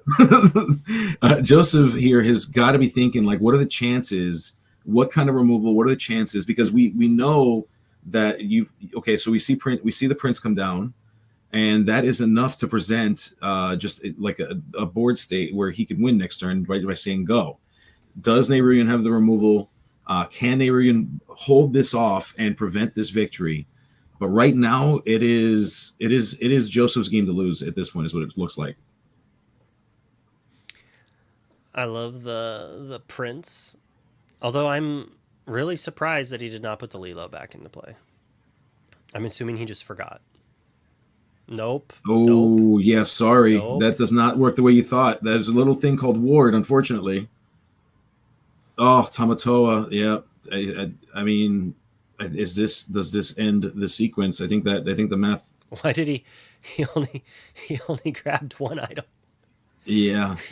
He's like, I don't even care about this coil. Yeah, which yeah. is I fair. didn't. He's I like, didn't it want to doesn't play matter. this stupid crap. I wanted to play the Medusa. Draw your but card. He's yeah, they're flustered because of the Yeah. mistake. They're flustered Yeah. right now. So they're yes, yeah, yeah. Is that only 5 ink right there? Oh, and then the 6th is over. The 6 is the 6 is turned. Hold on a second. That's 5 and then 6, but he played the popsicle. Yeah, so they're just playing a little sloppy on that last turn. They're flustered. They're trying to figure it out. They made the ward mistake. Yeah. So they were a little flustered there. All right, you ready to jump in and listen? Yeah, let me jump right in. And the coil, getting rid of that. That was actually a huge turn. I realized like right away, like you're going to try to Medusa me next turn, and I got to stop that from happening. Yep. That was definitely the turn that won it. Sure. All right. Nicely played, gents. Players. How do you feel about that deck? Joseph. I was. Oh, sorry. Go ahead. No, go for it. You lost to it. Let's hear your opinions on it. I did not expect the 0 to hero. When I saw that come out the first time, I was like, that I was thinking like that probably has me done because he can get that Clarabelle out so quickly now. And I was concerned the whole time, and I was hesitant to get cards in my hands. Like he could pop it at any time, and he did that last round. Also, the very last round, like when he got rid of that coil, I kind of knew I was done then because it's like, well, that's kind of it. Yeah, that game was that last one. I mean, like there was a bit of a stabilization period that you were trying to approach, and it just never came for you. First of all, we got to ask because I've heard 15 different pronunciations. Can you please pronunciate Nehruyan? How do we properly say that? Okay. So remember Ocarina of Time? Yes, I love that game. The goddess Nehru. Add an "and" at the end of it. I played the game in 1998. He was right. Gabe was right. Yeah, I was right. I'm justified. Thank you. Okay, I appreciate that. First of all. Yes. Secondly, so we saw that Clarabelle come into play. What you said that you kind of knew that the game was over when the coil was popped. And did you see did you feel as though that affected your gameplay at any point? Because we did see you try to throw down that Madame Medusa to try to get rid of that prince. I mean, how did you feel when you were kind of faced with that prince? Like, talk to me a little bit about kind of where the game turned for you that you kind of just realized. You said it was that coil, but was it there and then it kind of spiraled for you? Like, how did that tail end go for you? So when I laid down the coil, I kind of knew at that point, like I got to get rid of that Clarabelle because I have to draw cards after this. If I can get rid of the Clarabelle, great. Then I can, like you said, I could then take over the board and then like start questing at that point. As soon as he got rid of that, my mind shifted. Okay, he's probably going to start filling up the board at this point. We either need to have the Sisu, which I did get. And I had to make the difficult decision to ink the Maui at that point. I can't remember what else I had in my hand. Lycos, if you want to get your cam ready. I think it was maybe it was the Hiram right there, but either which didn't matter. Without that coil going off right there, I knew that I was in desperate situation at that point. So it's just how it falls sometimes.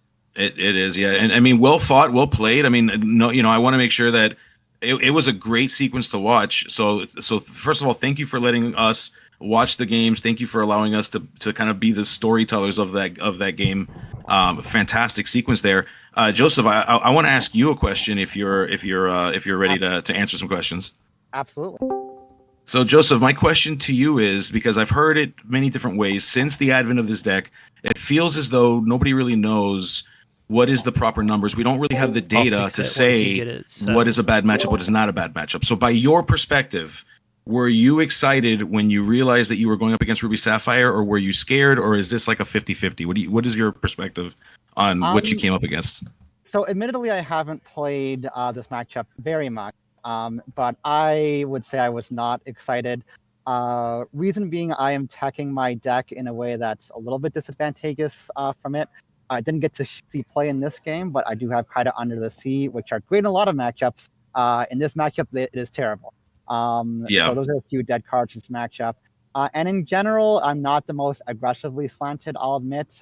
It's this deck isn't a lot of like, it's kind of brand new, so it's in a huge brewing phase. What ratios are correct? What do you win and lose to? Those are all in consideration still. I felt my only way to win this particular matchup was likely going to be Shift and/or Jody Hero Clarabelle, and luckily I found those in games 1 and 2. Yes, you did. Those Clarabelles presented a lot of value for you. I thought that those were very pivotal moments in the game for you. I mean, just like one of my favorite moments was in that last game when you played was it the Tramp, the one that lets you draw and then discard cards equal to the number of characters. You snap dropped that Under the Sea. Like, it was like we didn't even think about it. It was just like like it immediately fell into your discard pile. I thought that was really interesting to see. I probably should have thought about it a bit, but like in this match, it's like, yeah, this is probably never going to work. Certainly, yeah. So I mean, from myself, I don't. Wonderland, do you have any other questions that you wanted to ask? Anything that was like pressing in your mind that you wanted to get them to share a little bit with the group? I just really enjoyed watching that deck play out. Like, I've been testing it a little bit. I think Joseph has seen a few of the lists. I've seen some of his other lists. I'm kind of happy with the version he went. I noticed he didn't play the song package and went more a character beatdown, and it definitely seemed to do pretty well. Yeah. And again, great.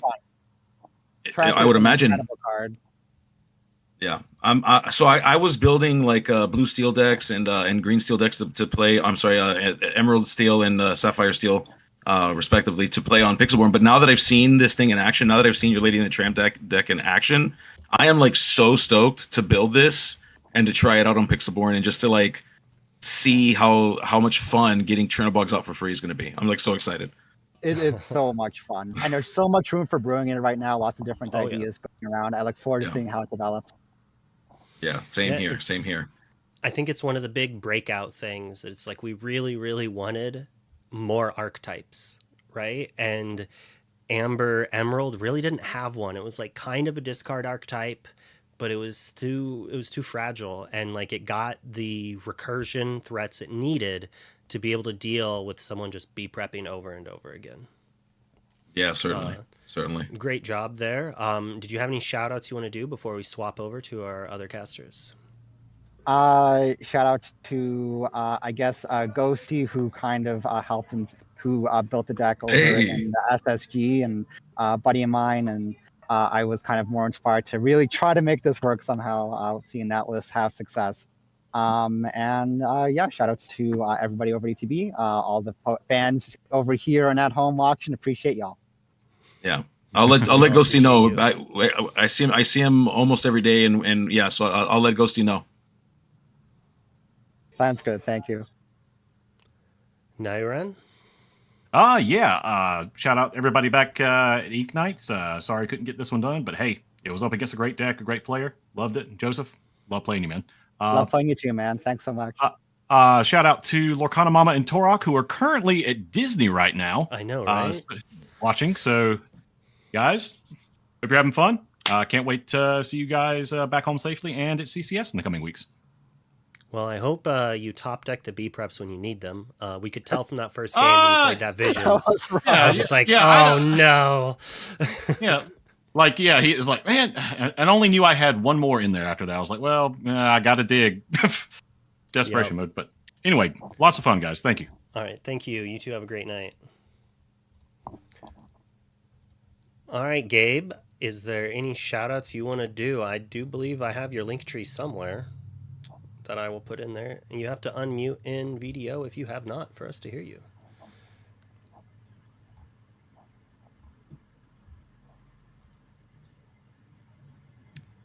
Gabe? Yes. Hi, everybody. How's it going? It's Do you have me. any I'll shout see you all outs? later. I have shout outs. Boy, do I have shout outs. First of all, shout out to Wonderland for dealing with me and putting up with me. So thank you, buddy, for having me on here. Shout outs to my team, the Illuminati. We are excited to get our round 2 going on at the end of this, but you know what they say, if you leave the best for last. So I want to make sure that even though I'm on the Illuminati, I got to make sure everybody knows that there is no Illuminati. So we got to throw those signs out. Shout out our to team can't make it. Let's just put us at the end. Yeah, I see how you're doing it. Save the best for that's last. Right. Okay. Save the best for last, and we haven't decided if I'll be there or not playing. If not, though, that's fine because you're going to get the very best of us. So shout out to the team: Freddie, Steph, Monty, Nassif. I mean, just there's like 15 of us. If I named everybody, I'd be here all night. And yeah, just thanks for having me. And I'll see you all next time. All right, so we're going to swap over to JDZ Quest and Lycos 14. All right, have a great night. JDZ, you got Guns up. Are we going? And we are back. We are back. There we go. Let's do it. Let's do it. Lycos, I haven't met you before. I'm so glad to be finally working with you in the booth. I think it's going to be a great time. This is ICL. This is Wednesday, hump day. And it's a jam-packed day full of Lorcana activity. And I'm glad to be here with you. So are you excited? Are you motivated? Are you looking forward to this matchup? Let's hear your thoughts on what you think is going to happen in round number 2 of ICL on a Wednesday. Yeah, I'm super excited. I've looked over the deck list and I'm excited for this match because it's one of my favorite matches ever. Okay. Keep your secrets because I want people to be surprised when they see these matchups take place because it's gonna be pretty interesting.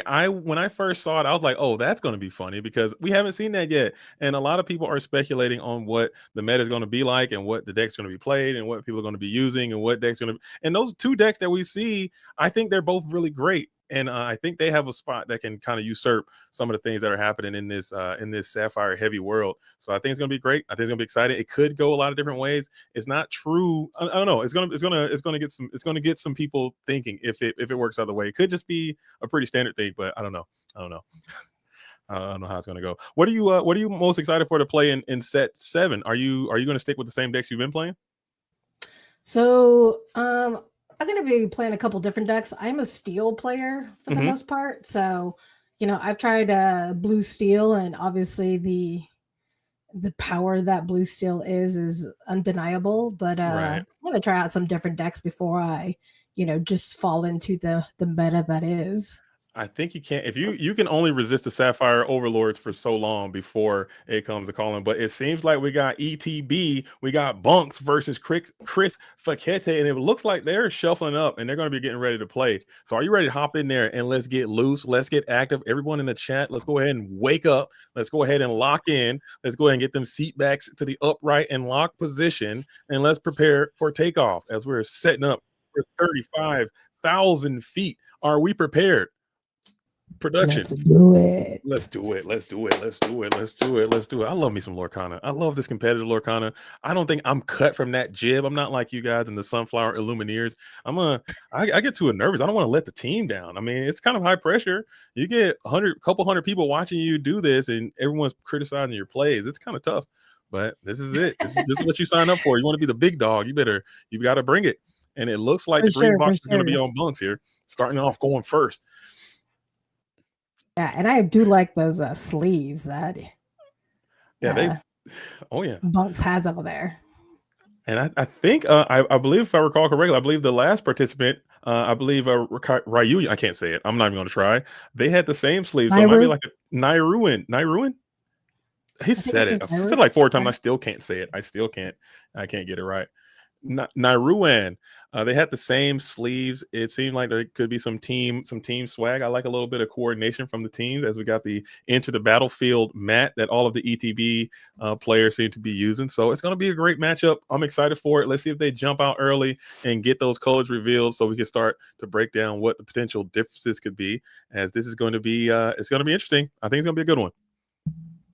For sure. And here we are just waiting for them to alter their hands so that we can get this game rolling. Okay. We got Bunk's going to be on the play going first. If you don't know, if you're first time tuning into the ICL, the team that loses gets to decide in that next round who wants to go first or second. And typically, you're always going to want to go first in Lorcana. I can't think of a good reason. Hopefully, they do introduce some cards or some strategies that would make going second a little bit more advantageous. But as of right now, in current set 7, there really isn't one. I believe in the Diablo area there might have been some debate to go first or second. I think like at DLCs people have talked about going second in the 2-game format because I think the breakers are favorable to game 2. Yeah. I'm not quite sure how favorable that is. Yeah. It might be. Okay. And it looks like we got everything. Yeah. So in the green steel Bucky days back in the day, or even right now, it could potentially be slightly advantageous to go first. Oh, the production is in our ear, letting us know that might be accurate. As I believe the altars are complete. Lycos, it's about to happen to us. Let's get ready. Let's lock in. Here we go. Ooh, As we start get it. off with some broom on broom violence. We'll ink ones, There we play one, go. and pass. So And does not reveal his second color. I love it. I like it. When we're going to find out, I'm sure we're going to find out quite soon what this matchup is going to be. As it looks like we're going to be, I think Fakete is trying to put it together as we got Broom on. Oh no, it's Chernobog. I thought I was going to get the same play back to back. That would We be so couldn't get that funny. lucky. As All right, both so players, both players are playing Amethyst. What do you know? That's interesting. And a lot of people thought that Amethyst was out. Amethyst was on the way down. As we do reveal, it's going to be Steel is the second color coming into set 7. Amethyst Steel coming in from Bunks. I think this deck is going to be the meta buster, the meta darling of this set that a lot of people might lean onto, as Sapphire is going to be running rampant through the rest of this meta game. So as we'll also deploy the Calhoun as well. So checking down that Chernobog. Probably got to pop it and get it out of here. Taking out that Benja, inking that Benja, and playing that Calhoun, putting some pressure on the board on their 4. Yeah, I like that. I like that. So now you did have a check to the check to the Chernobog, but now you got a really good check to the Chernobog. So now let's see if we get the stereotypical quest 1 bounce, or will we just go in quest and get this thing out of here and cashed in early? Definitely don't want to leave that Chernobog sideways for Calhoun to take it. No chance, right? As we will reveal, and there it is. It's the Smee. Oh. So who had their ballot punch for an Amethyst Steel Mirror coming in for the round number 2, as both players are playing the exact same game, it seems. As we'll shift 2 or tap 2 for the Calhoun on Calhoun. Purple Steel. What do you think about this purple steel mirror? What do you think about this purple steel deck coming into set 7? I think they got some great tools, and there's a couple of different ways to play this strategy too in set 7. I think for purple steel, there's not going to be obviously too many cards that you're going to be adding in, but there are some good ones that have come out, like the Gantu. We got Jafar and all its couple of Vanish characters. So I mean, it's going to be interesting to see what we decided to put into these Amethyst decks. And I can see there being 3 purple steel decks by the end of this format. I think that burn strategy has some viability with the Giant Cobra being released, going back to the Gathering Wisdoms. We saw Spessy play that deck in the LCCC earlier this morning. And then you can go into a more of a Doc aggro style deck, and then maybe even a mid-range type deck. Put the Beast back in, put the Rabbits back in, Zeus. I don't know. I think that could be a purple steel deck that plays Zeus. I think that could be a viable strategy as well. So a lot of different ways to play this purple steel as we are going on to set 7. We got a couple of new tools, and a couple old things can come back in. So it's pretty neat as we get a little refreshy over here. Looks like Bunks just got out of there. And Bunks switched it around. Look at that. Thoughts? Yeah. Like it. There we go. I like it. I like it. Shout out to the staff. Shout out to the judge crew for being quick on that, getting it all set back up for our viewing pleasure. And look at this board. This is it almost seems like they're playing the exact same game. This is a true mirror where we have Pete on Pete, Calhoun on Calhoun, can't rip one drop, ink the same things, and we're just kind of staring down at each other now. So very interesting spot as Bunks is going to go ahead and continue on with the Chernobog going down to the inkwell. You got 4. Yep. What do you think is going to be the difference? What do you think if you played Amethyst Steel? I think I've seen you play once or twice. What do you think is going to be the thing? I think the difference. I think one player. I think the difference maker is going to be. We already see this genie out here, evasive genie. I know people have gotten away from the genies and the 4 costs and purple steel altogether. So it might come down to who is going to have that removal the most. Who is going to have those Zeuses? Can you sing them? Will you be able to put that Gantu that you're talking about down? Is that in the decks? I can pull the deck list up right here and just kind of get a sneak preview of what to what we're going to expect. But it might just comes down to who has the most. And there is some spice of life in both of these decks. Maybe they can get get a chance to see those cards come up and improve to be big, because in these mirrors, it's going to come down to that last little critical component. And just like you said, there's some options in here that both of these players have that we'll see how it comes up, as we're both leaning on this rabbit for another draw. Yeah, and it looks like we finally took out one of the Calhouns is out, but got 2 lore off of it after questing with that Pete. So it's gonna be really interesting. I think obviously we're gonna trade with the Calhouns again. I would assume Probably to kind of see what the board develops into. So I think the card draw is going to be huge in this matchup, and like you said, the removal to see who has the best removal to get these characters off the board. Yeah, and just trying to get that incremental plus value, because this, at the end of the day, both of these decks seem like they have some burn capabilities to them, but they do seem like they are built in that mid-range variety. You do have Zeus's, you do have these Elsas we can expect to see. The Genies and the Rabbits are prototypical mid-range style cards. So if you can start value trading or getting some plus value from your exchanges and then gain lore in the process, you're probably going to be going out front as you use the Genie to sing on a Rabbit just to get it off the board. And then you can still trade down with this Calhoun into the Pete. And then you'll have that evasive threat in the Genie still hanging out here. So you are going to trade down the board a bit as you are going to prioritize that. And now you have this Genie, and Genie can kind of run away with this game if you don't find the answers necessary to get him off the board soon enough. Oh, for sure. And the board, I mean, you can clearly see there's an imbalance of characters on the board. So to say the least. If you're Chris over there, you definitely want to put some pressure on and get some characters on the board and get rid of this Genie, because that is an evasive character and you do not want that on the board. Absolutely. And or maybe you can get to your Elsa, maybe Elsa Crab or something like that. If that is an opportunity that you can set that play up for later, as we're going to continue to rain down Pete on Pete. Beside the broom, we're not triggering the broom, just trying to gain some of that tempo back, gain some momentum back into the board, as we will slam the White Rose on into the Inkwell. Let's see if we can get another 1-cost character in, and you will not. It'll just be a pass there, holding on to 3 and kick it back on over to Bunks, who still has tremendous momentum, as we'll continue to quest up this Genie. It does look like Bunks has 2 cards in hand, so obviously less cards than Chris over there, but still getting that board. I love it. And we are going to reset the Genie here. Just probably, like you said, just probably hoping for some card draw, maybe forcing yourself to put that Genie back out. You did go down tempo a little bit, but I think it might be that important. If you are bricked unplayable in your hand, you just need something to keep the party train rolling. You're going to put that Genie back on the field next turn and keep it moving, but you hate to see it. You want to keep that Quester up and keep it going that way, but I guess you might just absolutely need the cards. Oh yeah, I think the card draw is very important, especially up in this matchup when it might make the difference. And it looks like we got a goat on the board for Chris over here. So moving a little bit slow and steady, right? It's like that turtle race, Just keep on chugging, keep chugging along, electing not to tribute that or not to pop the broom and activate that effect.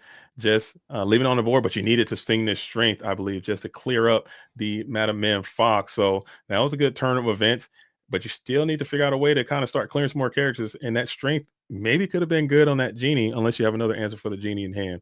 And that's how this game kind of builds on itself. That's one of the lovely things I like about Disney Lorcana. Every little thing kind of matters, and you're probably, if you don't have the answer to that Genie, which you probably do, it's probably gonna be a Zeus coming in for that Genie next turn. And if you don't, then that could be the difference maker between win and lose, as Genie does come on back in almost immediately. Oh yeah, you got to just slam that Genie down. Yeah, he's in there right away, almost instantly, without even thinking about it, and just gets that another card draw. But you are kind of deprived of your resources, and you're not too far ahead. So if Chris can, I'm just gonna call him Chris. Okay, we're gonna say Chris. If Chris can, I'm not gonna keep trying to say fuckete. Okay, if Chris can just continue to just, like you said, just keep chugging along, keep value trading, clearing this board, getting a little piece by piece, and there's that Zeus as predicted, and we're gonna go ahead and pop that Genie. And I think that hurts. That's a rough spot right there. Yeah, this could be a good time to turn around. If we do get a little card drop there, I'm sure the judges are all over it, ensuring that there is no kind of shenanigans going down as the card is on the ground.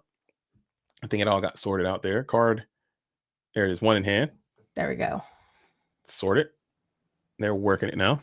Little incidental slippage there. No big deal. I think I can't quite hear what they're saying, but they're working it out.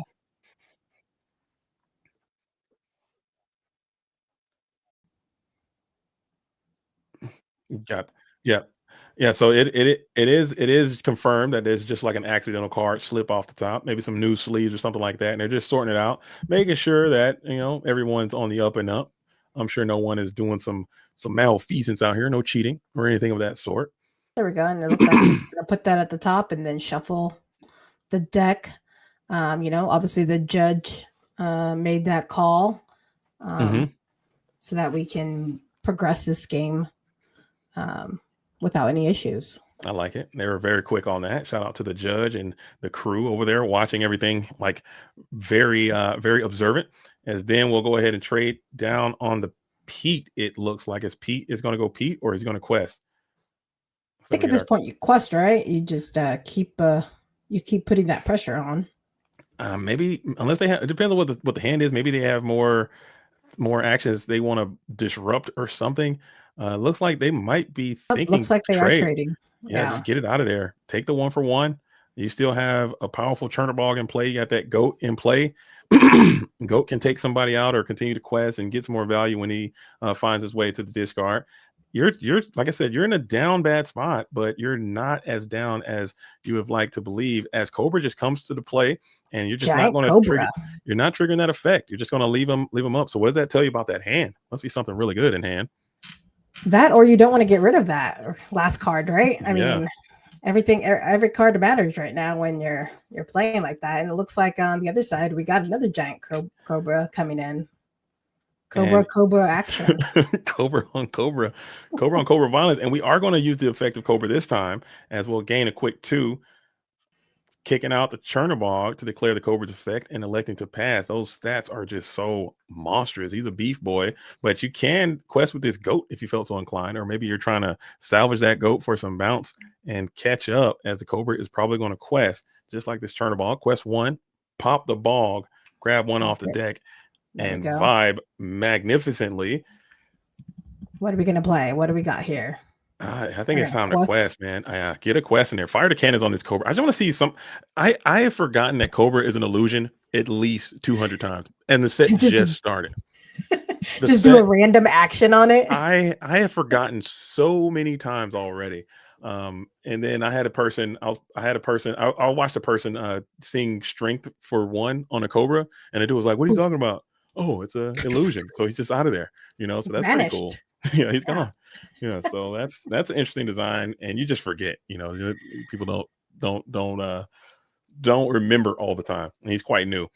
So we're going to go ahead and quest the Cobra, as you are feeling good with this 12 lore. It seems like you're just trying to run the race, get down to that 20 before your opponent can catch up to you. That's the role you're taking. For sure. And very similar to, Ruby Amethyst, once you get into that 14 range, you can bounce things. I think that's what we're going to start seeing here on a Chris's side or Michael's side, just because, you just want to get as quickly to that 20 as you can. Absolutely. That's why I think the burn identity, the burn version of this purple steel deck, I think is going to be a mess. By the time this set ends, or by the time the set champs roll around, burn variety purple steel is going to be a menace to the format, a meta warping type strategy, because it is so annoying.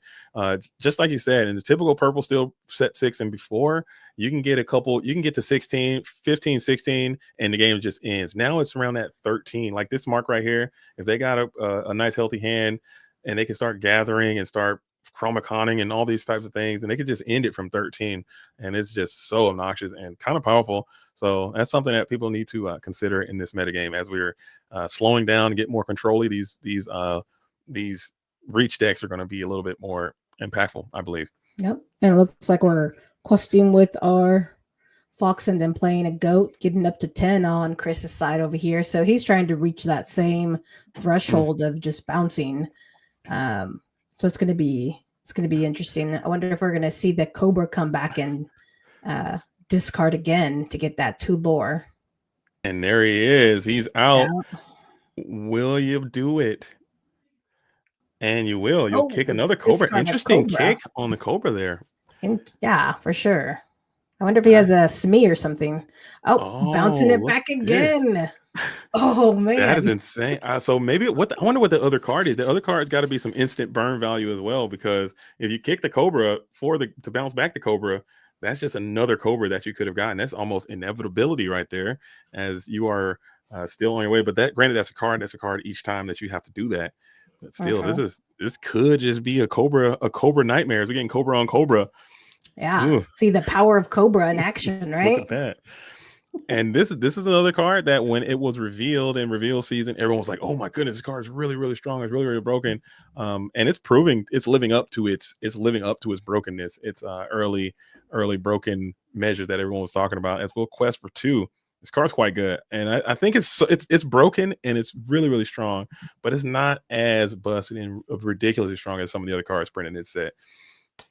It's true, but I do like that it is only able to be used in the Amethyst Steel decks. So I mean, like, I'm glad that not to say other Amethyst decks don't need it, but no, you're right.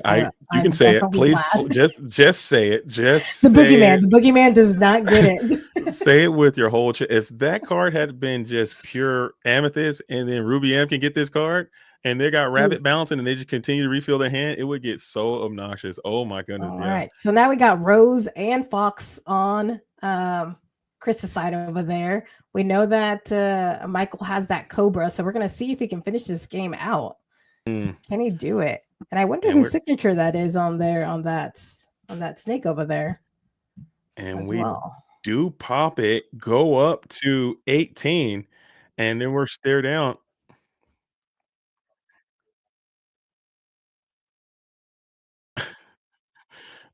And it might be another Cobra in hand right now, and that would also make sense since the Cobra was discarded earlier. Maybe just holding a play set of Cobras in hand, and that is just going to be undeniable. So now it seems as if Chris is going to have to, if Chris is going to have to just win the game from here. And can you do it? You're showing 3 on the board right now. That'll put you up to 17. So if you have your own Cobra, and I don't even think you can do it with 2. You need 2 things there. Oh, and he showed the Cobra, and I'm scooping it up. Yeah. Interesting. Very good. And that is going to absolutely get it done. Close matches. Yeah, Bunks gets loose in the mirror and takes it down. All right, so let's hop over to the chat. Let's get over to the chat and see what's cracking out there. What do you guys think about this matchup? No, that was just one. That was just one game. We're just kicking it at their stuff. So while they're shuffling, do you guys have any questions up in the chat? See what's going on. What's happening over here? What are y'all talking about out there? You guys getting loose? What's happening? As Manuel says, what is the ICL? The ICL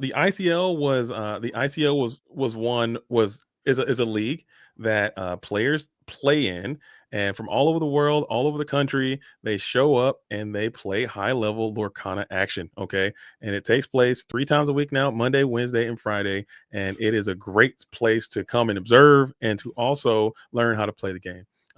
You can ask Lycos here, who is a participating member, has had some reps in the ICL. What are your thoughts on the ICL, and what do you think about it in terms of content and also as a way to get better and learn about the game? Yeah, I think it's great. As a participant, it gives you some time on stream to kind of feel what that feels like. People don't realize the difference between regularly playing, in league versus in a tournament versus being on stream. Playing games, it's a different feeling, and just kind of being prepared for that feeling, and just different gameplay that you might have to kind of be prepared for.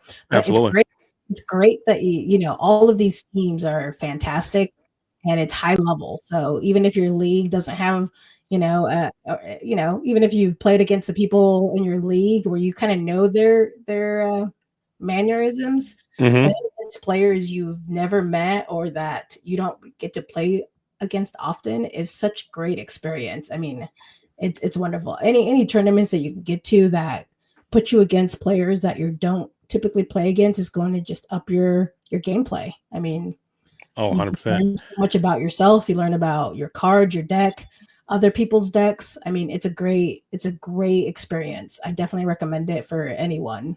Oh, for Not sure. only ICL, but any tournament that you can get into. Absolutely. And playing under the lights, like you said, you got your webcam on, you're at your home, but you're in front of this audience, you're in front of a lot of people, and a lot of talented players show up to participate in the ICL, but also to observe the ICL.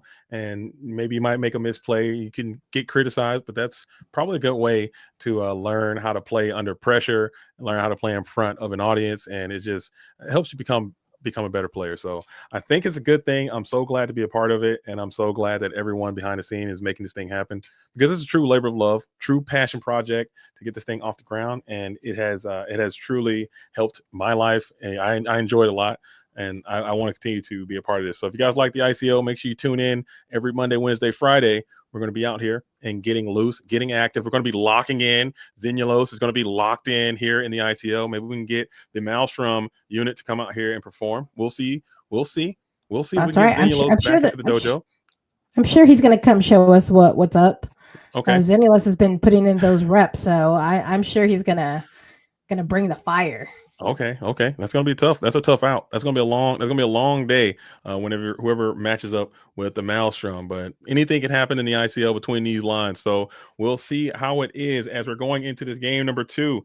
Chris is gonna need to get loose. Okay, get active. He's going to have to get sideline to sideline and prevent what just happened, as Cobra is going to be a tale of this meta. No one's talking about it. Yeah. But it's going to be for a disaster. sure. And Cobra, I mean, showing its powers, just its fangs.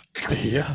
It went, I think I have to run back the tape, but I think it went from like for like 8 to 10 that round, all the Cobras. Half the lore was gained from Cobra usage. So it's a vibe. It's a vibe. As we'll start one Chernobog here, and then we'll pass back on over. We'll go Chernobog on Chernobog. Chernobog. I like it. 2 bogs. Now the question though, do you just quest and get the lore and see if they challenge you, or do you just quest and pop right away? Do you play some chicken? You can. Does he have snake? Can he just bounce it? Quest and bounce? Quest bounce. That's old school. I'm talking like, if you don't have the snake, would you just quest and just leave it and just see if your opponent is going to take it out, or do you get your card? I always get the card. I always go get the card, right? I always go chicken. I always go chicken mode. But let's see if Chris believes. Nope, he took it. he went chicken mode. But now you got to put another character out in order to check down the Chernobog. You're able to do that. You're right there, Calhoun. As Calhoun is out. I love Calhoun. That's another one of my auto favorite cards. So comfortable on turn 2. Uninkable though, but still, it's just such a good, strong, beefy person that you just can check down a lot of things. Bell is kind of answering this Calhoun. Very annoying, but still, I rock with Calhoun. Oh yeah, and I mean, it can still take Bell out. So I mean, like if you're gonna throw Bell into it, then I think I'll take that trade. I need that clean trade. I like Calhoun just really saying, no, you can't move until you get rid of me in another way. Okay. But Bell's just like, we can go 1 for 1, we can go ban for ban, and that's just fine. But I don't like it. I need my Calhoun standing strong for at least a turn or 2. As we'll ink another Chernobog, play the white rose for 3. So 3 beefies on the board, and you're going to quest. This crab is going to be the punish. Maybe not. It's a broom, so you should be fine. Yep, it's a broom. I mean, you could still crab it to go into Calhoun, but it was interesting. Michael only played a 1-cost character on his turn 2, so obviously didn't have a second 1-drop or didn't have a 2-drop to put into there. Which kind of just depends on what your hand looks like. Yeah, it's a little down tempo, especially when your opponent hits a nice little curve of a Chernobog, Calhoun, White Rose. You're going Chernobog, Broom vibe. Never feels great. You're already getting a little bit behind as these bodies are getting bigger and yours are getting a little bit more medium. Hopefully you can get to a Fox here, but that doesn't feel great either. Foxing into these 3-cost boards feels bad as well, but sometimes you got to do what you got to do. True, because at that point you are also losing your board, right? So I mean, like, it doesn't feel great. You're Oh, obviously probably gonna pop that. Oh, there's a here we spice. go. Look at Of the spice of course. life. The spice of life has been revealed. The queen is in the deck as well. So you are kind of leaning a little bit on this burn, but you do have some mid-range application to your strategy as well. But that queen is another card that could be something to look out for. If someone figures it out, the tools are there. The cards are there. We just need someone with a galaxy brain to put it all together and make a viable strategy. But that queen card is great. This cobra is great. The amethyst and steel cards are great. There's something there. And that queen is you exert it and you do what? You do the You 3. exert it and you put 3 cards in your opponent's discard back to the bottom of their deck. And if you do, you gain 3 lore. If one of those cards is a princess, you gain 4 lore. So and pretty good. the rules do state that if you don't have enough cards in your discard to trigger that effect, your opponent's discard to trigger that effect, then it won't work. So that's one thing. It does have some downside. It does need to be a little bit late game or in some type of degenerate mill strategy, which we did see today as well in the LCCC. So it might not be the best card, but somebody's going to figure it out. It's not me.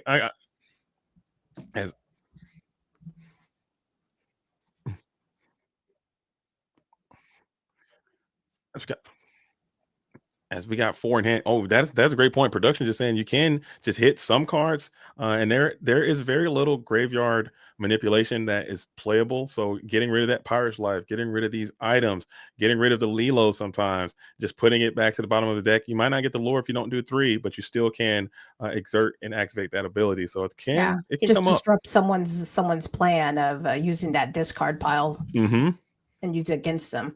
So I like this playing the genie. So we got Cobra and Genie on Michael's side over here, and Chris over here has, I feel like, a pretty good board. I think they're waiting for them to turn Cobra sideways or exert Cobra over there, but I don't think Michael's gonna go for that. Probably not. So Cobra is actually strong enough to check the entire position as you reveal your own genie. So you are playing genies too, as we thought the genie wars were over, but in fact they are waging on into set 7. As now if we get a strength here, that could be a power play, a strength and a Zeus, and I think you just kind of win from this spot if you have both of those cards remaining in your hand.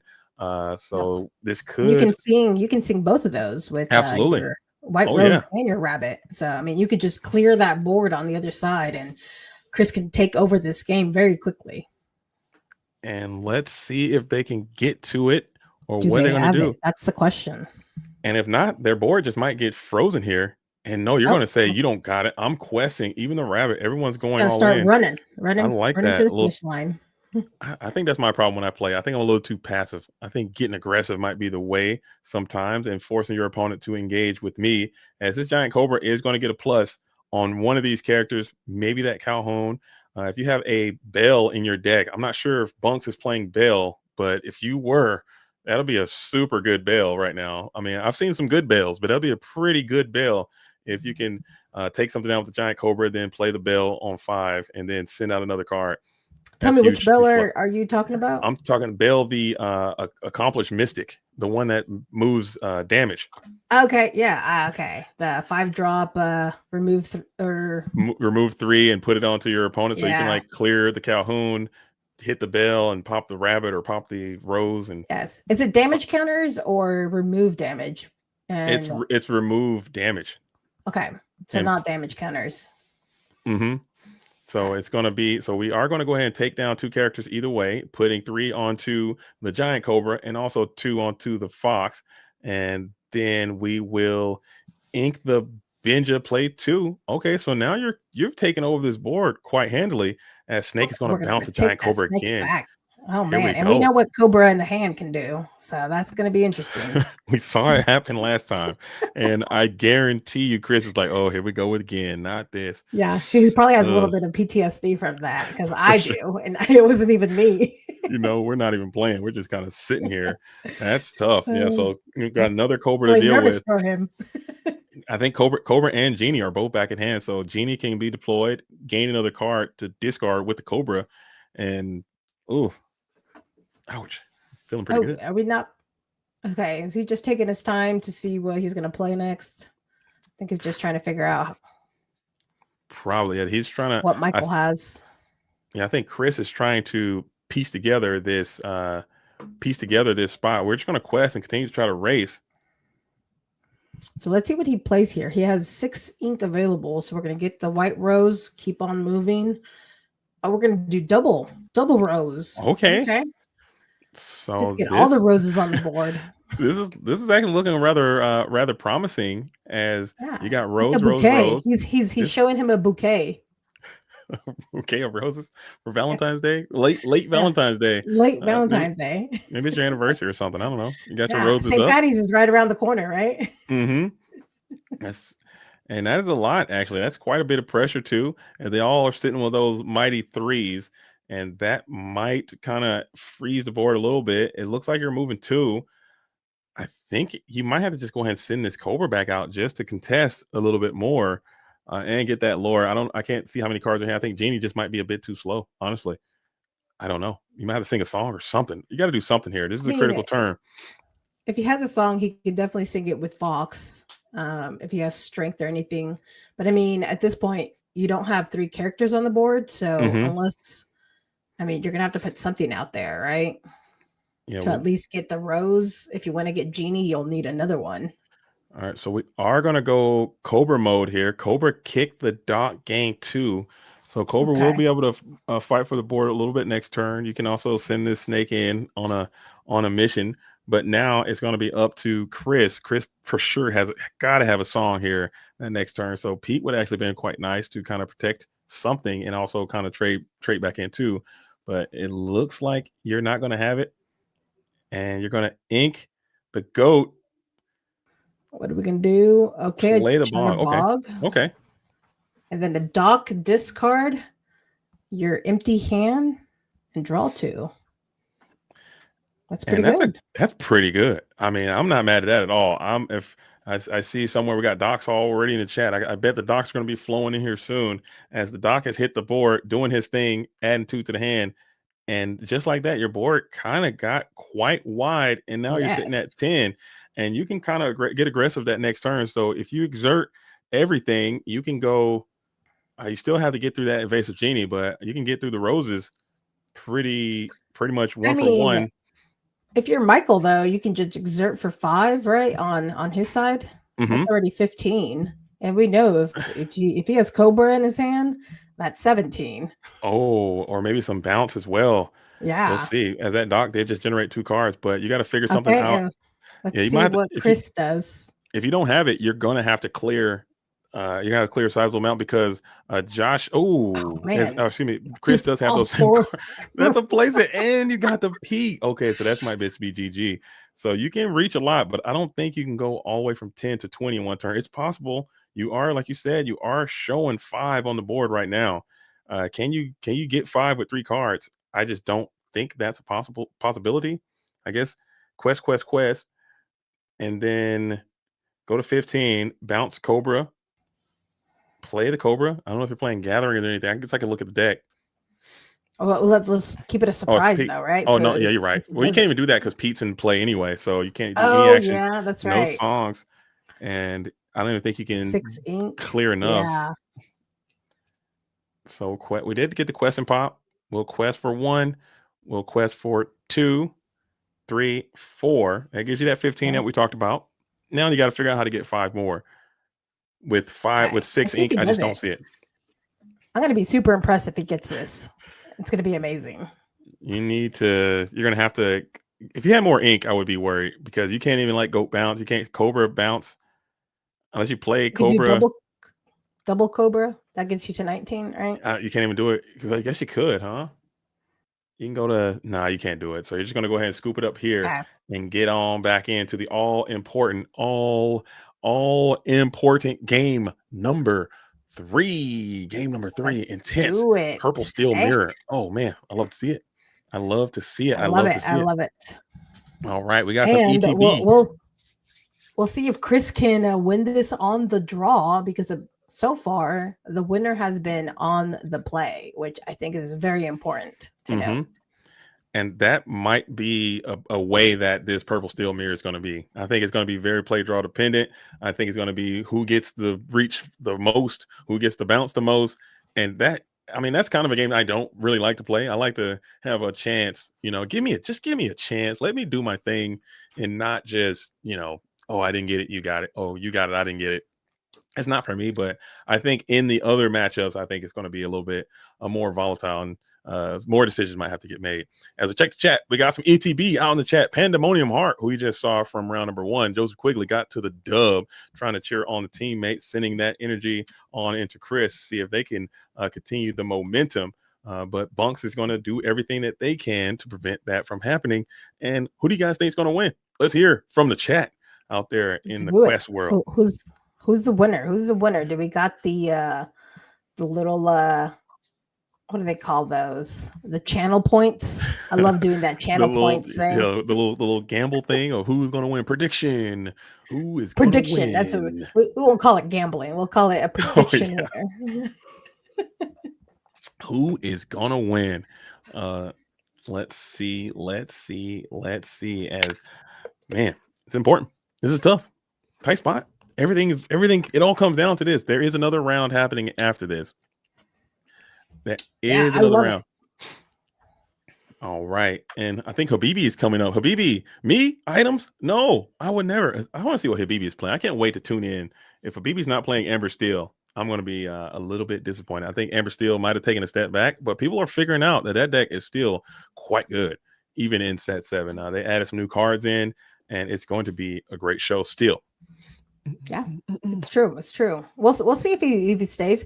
I mean, he's saying me items. He would never. But we'll see. We'll see if he goes over to the blue steel ruby sapphire side of the field. And you kind of have to, though. It's unfortunate. I don't think you have to. I don't think you have to. But it just seems like sometimes when you're playing against those decks and they're doing all these really cool things, and you're just doing your boring little one thing. And it's just like, man, I want to do cool things too. I want to be a part of the winning team sometimes. So I don't hate it. True. You get that FOMO, you know? Yeah.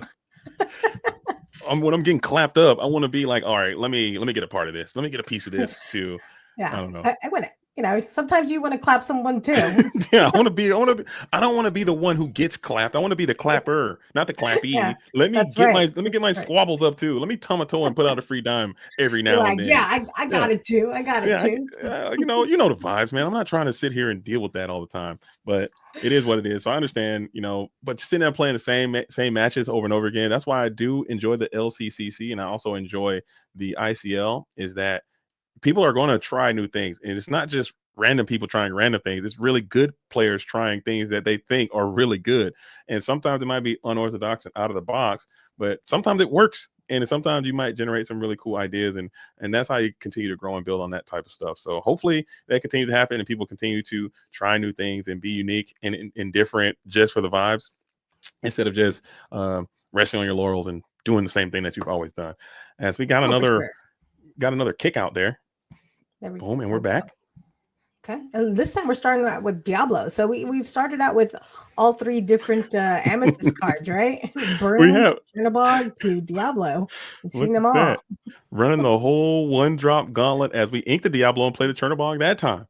So Chernobog able to check down the Diablo, it seems. So Diablo might be frozen and can't quest, perhaps, or unless you do we haven't seen the patent pending amethyst quest bounce situation. We might see it now. Let's see. I mean, that, or you just let them eat it, right? I mean, you still get that card draw, even if nothing else. Let's see. And we're going to send down the fox and we'll play the Calhoun. So yeah, now you can't even do it. Calhoun's just protecting the bird, doing such a good job at it, doing her duty for queen and country, as you're able to protect the Diablo. And now the Chernobog might just have to run in fear. Quest and pop. That's right. She came from Wreck-It Ralph, and she's gonna wreck your strategy. There it is. I like it. As we're staring down just one Chernobog, and now that Diablo, if you pop this thing, maybe that Diablo keeps questing. It's just I like that card so much. I'm a big fan of Diablo, the 1-cost 0 guy. I think that's a good include to the game. I hope they continue to make cards like that. Yeah, and it's so crazy because you wouldn't think it would be that good, but because it replaces itself, and you don't want to it's just such a weak card that it becomes so good too. Yeah, especially when you start incorporating libraries and you start putting crabs involved, it just turns man. into a really, really good thing. As we are That's going right. to slam the Smee here as Smee, and then we're going to keep the Chernobog up and active as Okay, we'll so bring out the Smee. I like that. we'll just pass. We won't put it in danger or anything. So keeping it there. I like that. I like that. As we're going to see now, we're going to ink that queen again. Okay. We have And not been able to see that queen in action, man. I can't wait. Someone's going to figure that card out, and I'm telling you, it's going to change the game. That card has game warping potential. I don't know how to do it, but I just know a good card when I see it, and I think that queen card is going to be a good card. As we are going to just play the Pete and pass, as it looks like we're just trying to expand in volume here, as the boards are just getting wider and wider. No one's exerting. Maybe trying to set up a singer for strength here.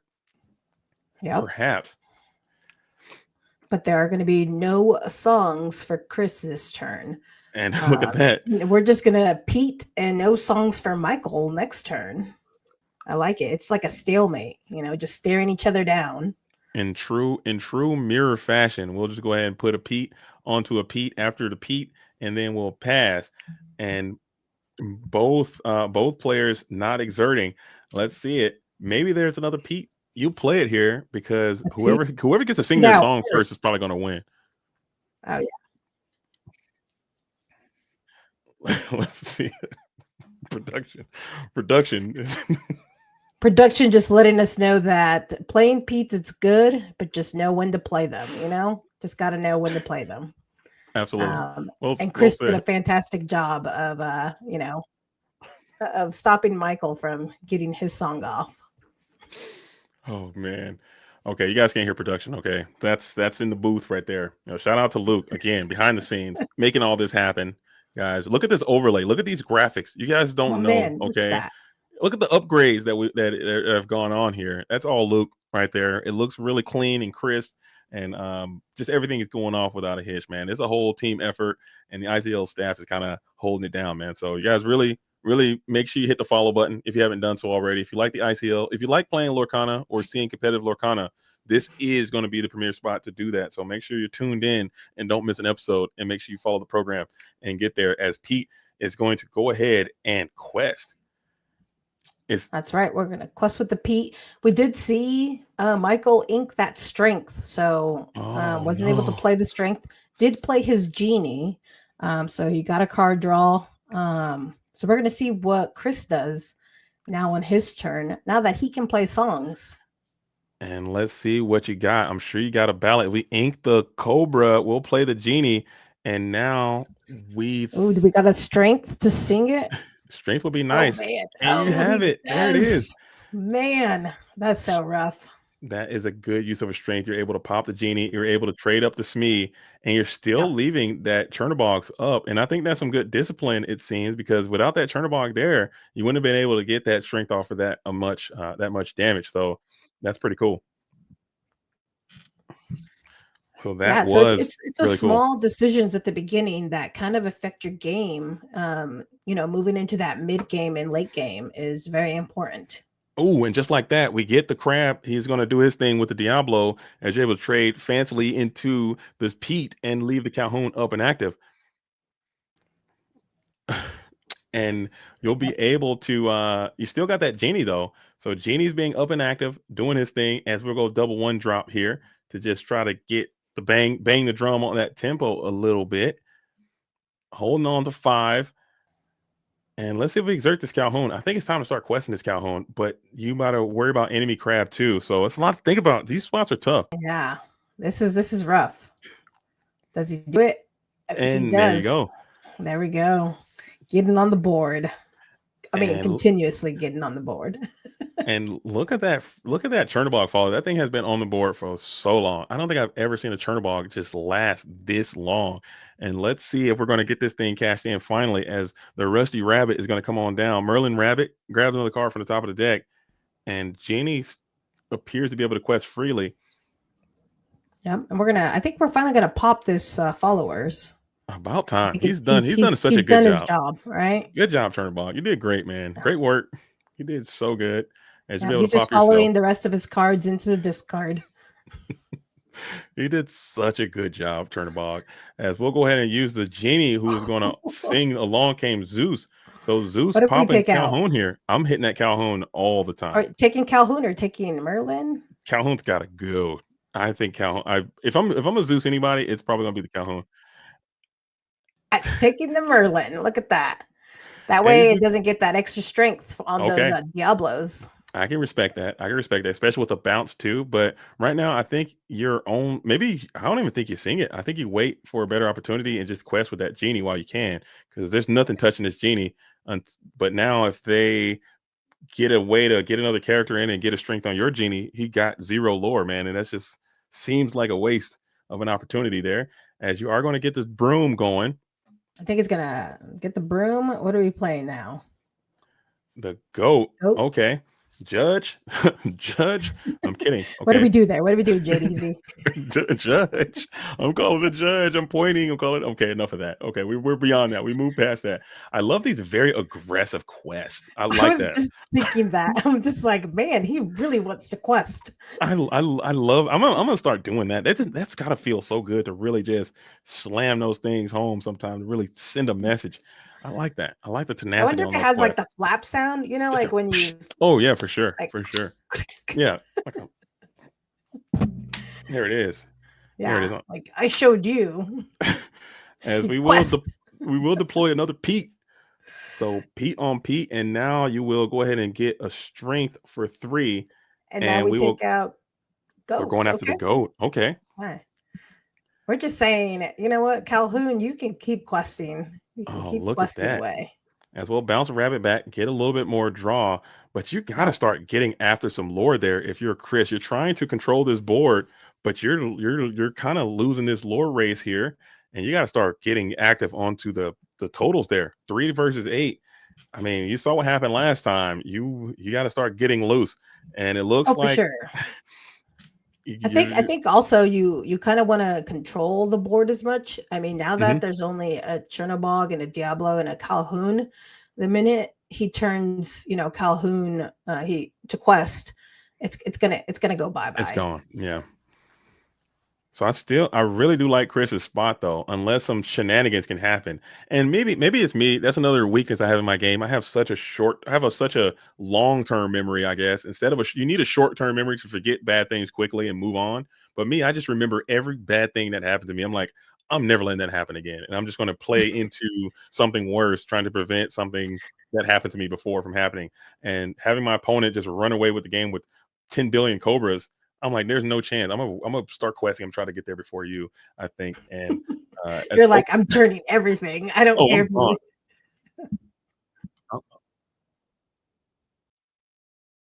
As we will go ahead and continue to quest, gain another 2, and that puts you at that 13. And this is just a long high road there. 13 might as well be 20. I'm kidding. It's really high up.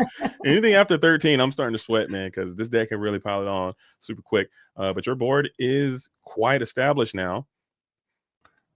Yeah, so we're gonna take out Calhoun. So Calhoun is finally off this board, but Michael obviously still has a card in hand, has that Cobra on the board. So let's see if there's anything that we can get rid of that Cobra so that Michael cannot bounce this. Let's see. We got a little blackout scenario there, as it seems like we got one side has returned. Get the card you need. Get the card you need.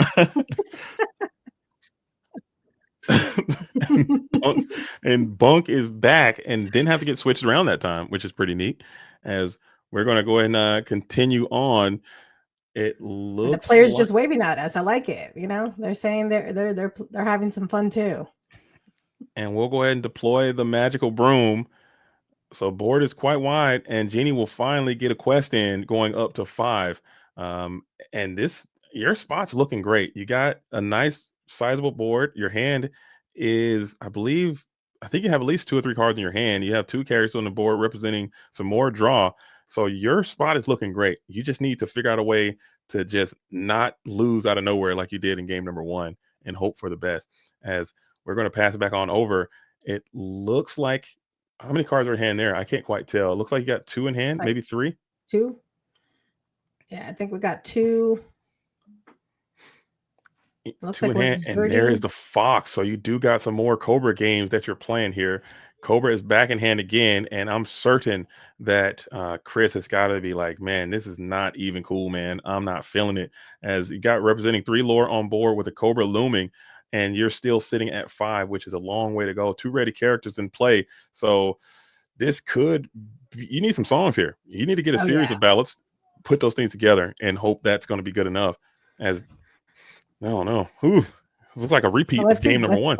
Let's see if Chris can make some magic happen. Let's So see if his genie can give him some good magic over there. And you will go ahead and send out the Calhoun. We'll pop that broom, just trying to dig for some relevant answers here. You need some songs. You need to get some songs going. And I don't know who you hit with the songs. Maybe you try to coerce this snake back onto the board. Try to hit that snake before he can get way out of pocket. As Pete is going to sing, probably hitting the Smee, I would think. Hit the Smee, get that 2 lore guy out of here. And then we're gonna White Rose, keep on moving up. Okay. So this seems quite tenable now. This seems like a good spot. Now you're on your way as you got 10 on the board, and you got a lot on the other side here too. Looks like you got 6. Got 6 on the boards that you can quest for next turn. So let's see if Michael can finish off this game. If you go freaking Cobra into a dock, I'm calling all the judges immediately. I'm like, look, I need a recap. I need a recount. If you go Cobra dock right now, I'm flying. We're gonna fist fight. I think that's what's about to happen. I'm kidding. Don't do that. No violence in the ICL. But I would be so upset. I'd be so upset if you Cobra dock me right now. I am not even kidding. I am so serious. If that were to be something that could happen. I can't tell how many cards are in hand, but that's definitely something that it's like could 2 or possibly 3. Take place. As we will go Cobra. Cobra discards a genie, it looks like. Genie. Okay, we go to 17. So we quested with the Fox and played the Cobra. So we got 1 card in hand. If that's another Cobra, you might be on your way. Let's see if you got to. So you will be able to clear. And you have to clear this Cobra as well. So again, Cobra is a vanish character. So literally any targeting action card will just banish it immediately, no matter what it is. If you have I don't know if you can't use a befuddle, but anything you got, fire to cannons would be fine here. Whatever you can muster as you kick 4. But if you don't have it, and there's another Zeus. Great. Hey, vanished. Gosh, I love it. I mean, you can still take it out with the Zeus, but I just like it. It just vanishes. So this is close. Do we have what are I know the hand. I know the hand is Cobra. So if it's and Doc would be a misery here. So I think this one just might be over. Unless you could ink the Cobra and go bounce. No, you're still not enough. You need another lore in there. Cards in hand and not 2, so that you can Cobra discard. And then live by the Cobra, die by the Cobra. As it bites you when it bites, right? Mm-hmm. When the Cobra rains, it I don't know. I lost it. When it rains, it's Boris. I don't know. Cobra something. You work it out. You guys work it out, and you guys figure it out.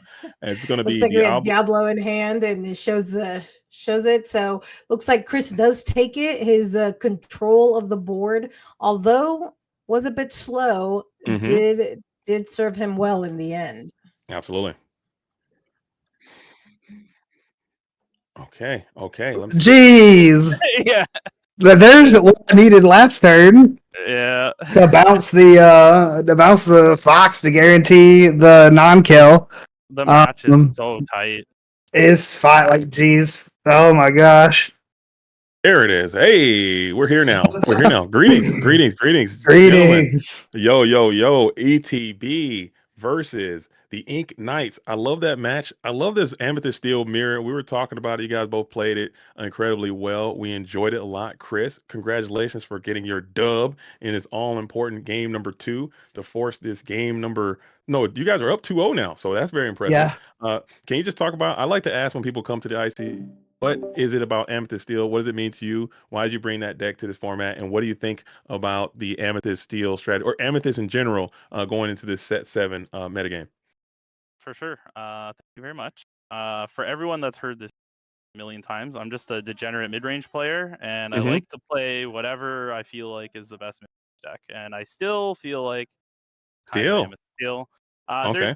There's blue steel mid range, which looks really good too, but I think the more degenerate blue steel builds are a little better than it. I'm really comfortable on it. I played purple steel on and off since that one. Cobra made the deck better. I'm also playing Gantu, which I didn't draw any in any of those somehow. But I really like Gantu as well. Kind of like playing some extra in the deck to kind of keep you in the middle. I prefer the mid-rangier version with the rabbits over the dock personally, just playstyle wise. Like I like having Zeus's available so that you can fight off crabs, stuff like that. Yeah, Okay. I think I like having a little bit more game the higher end deck. I'm running Elsa too still, a couple of, but I didn't draw those either. But still, can you just talk about your approach? I mean, I noticed a couple times there you were extremely patient. I mean, I saw that Chernobog, he lasted on the board for 4 or 5 turns. There were some turns where you were singing where I was like, man, he could probably be questing, getting some extra lore and just trying to run the race and get more aggressive. But you're like, no, let me take it slow. Let me control this board and then I'll eventually get back around to winning. Can you just talk about that approach to this purple steel strategy and what makes you want to play like that into this set 7? Because a lot of people are playing this purple steel very aggressive. Yeah, for sure. So I'm playing that way because it's a mirror, and I think my deck's slightly slower than Bunk's. So Okay.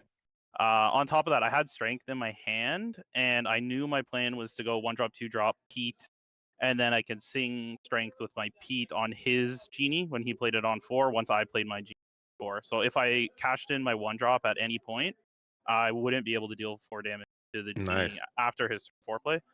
And I knew I had that line, and you kind of need that line to land to sort of swing control of the board at that point.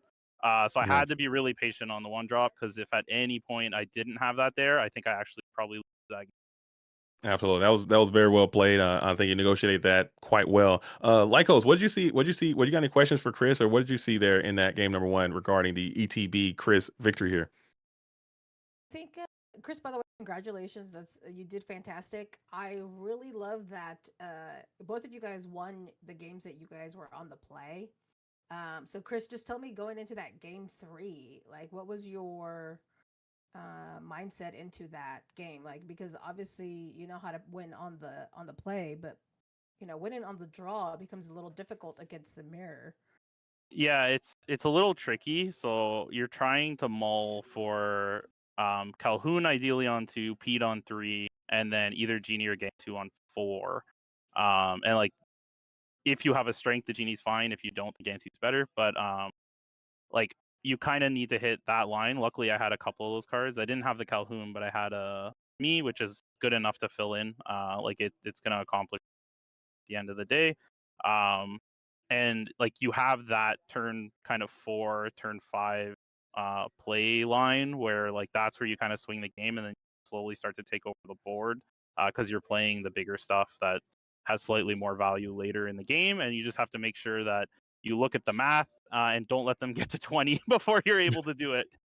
Oh, 100%, Yeah, 100%. And definitely don't want to get and to 20. Oh, 100%. And that kind of didn't work out for you in that first game, as we got Bunks here also on the Amethyst Steel train. I like the Amethyst Steel mirror. It's a little degenerate, but I enjoy it. So Bunks, can you just mirror some of those same comments about your love of Amethyst, or you're not love, but you bringing Amethyst Steel to this event today, and what are your thoughts about Amethyst Steel going into set 7?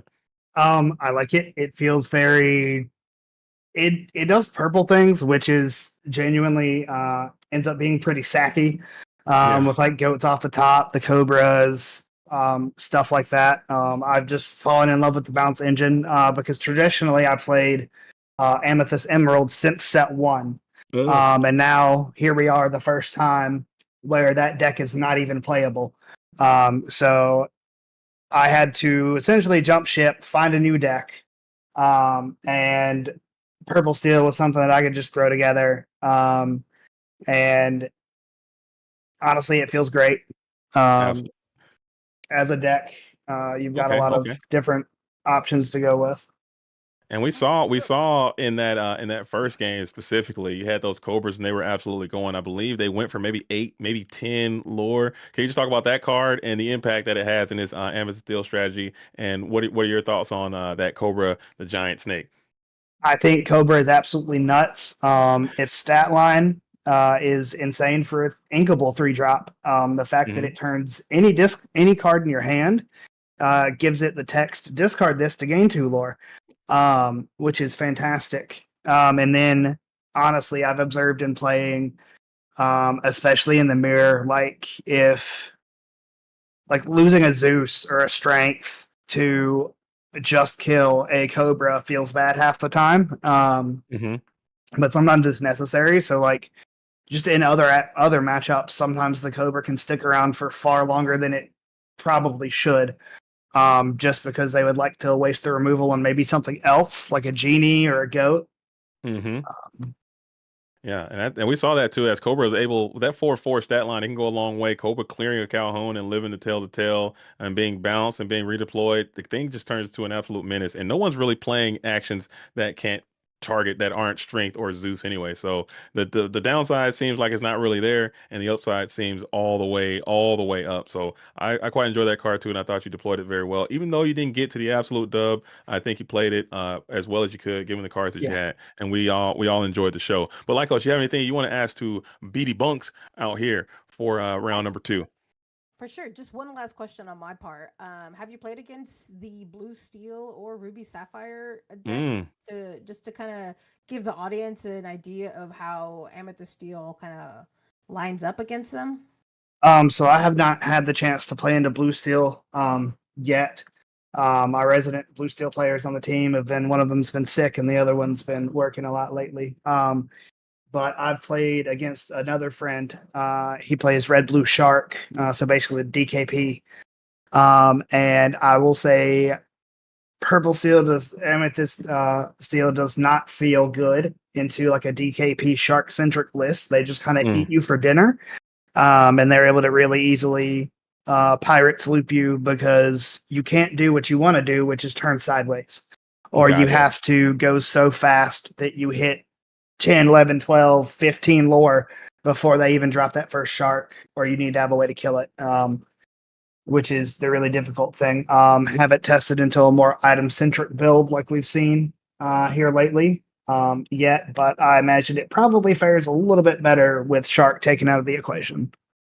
Absolutely, absolutely. Awesome. But for both of but for both of you, I just want to thank you both for your participation. And I think that you guys gave a lot of people a lot of stuff to think about. Your list will be publicly available, and I think they will be net decked heavily and analyzed as a lot of people are trying to decide what the meta is going to be and what people are going to try to go for it. So again, Chris, congratulations on your victory representing your team. You guys did secure the 2-0, but I'm sure you guys are going to be cheering on, trying to go for the sweep. And just like that, the Inknights are going to try to prevent that from happening. So again, any shout outs you want to give Chris before we wrap this thing up and sign it on off? Yeah, for sure. Shout outs to my teammates. You guys are gonna get to see Habibi and all his personality up next. Great round one from Joseph. Great games from our opponents so far. And shout out to Enter the Battlefield, Canada's finest. Enterthebattlefield.ca. Absolutely. I had a chance to do some commentary for that tournament. It was amazing. You guys are really We great. loved having. I'll be back. Oh, if you guys have me back, we'll come back. We'll do it again. We'll do it It's again. not even a question. Absolutely. Ladies Hey, and how gentlemen, about you? back. How about you, Bunks? Any shout outs you want to give before we let you go? Yeah, I just want to give shout outs to all my teammates currently in all kinds of different parts of the country right now. You guys have been amazing these past few months and just in general. I want to give a shout out to my dad, who I think is out there watching. If he is, nice. thank you. If it weren't for him and my mom's support, just in life in general, I don't think I'd be here playing card games right now, and getting to enjoy a hobby that I really love. That's beautiful. That is beautiful, man. Shout out to the parents, dude. That's the first I person love that it. shouted out the parents I've ever had. Like, Hey, the that's pretty rent's good. in the house. I love that. I love that. If you're out there, parents, make sure you put let's get some noise in the chat. Let's make some noise. Let's make some noise if you're out there, parents. But again, thank you both for your participation. We'll let you guys go so you can go celebrate with your team, so you can go lock in with your team and get prepared for that last and final round. And then we'll probably get this thing underway very, very soon. Perfect. Thanks for having us. Good games. Oh, of course. GG's, Thank GG's. you very much. You guys, thank you. GG's, GG's, GG's.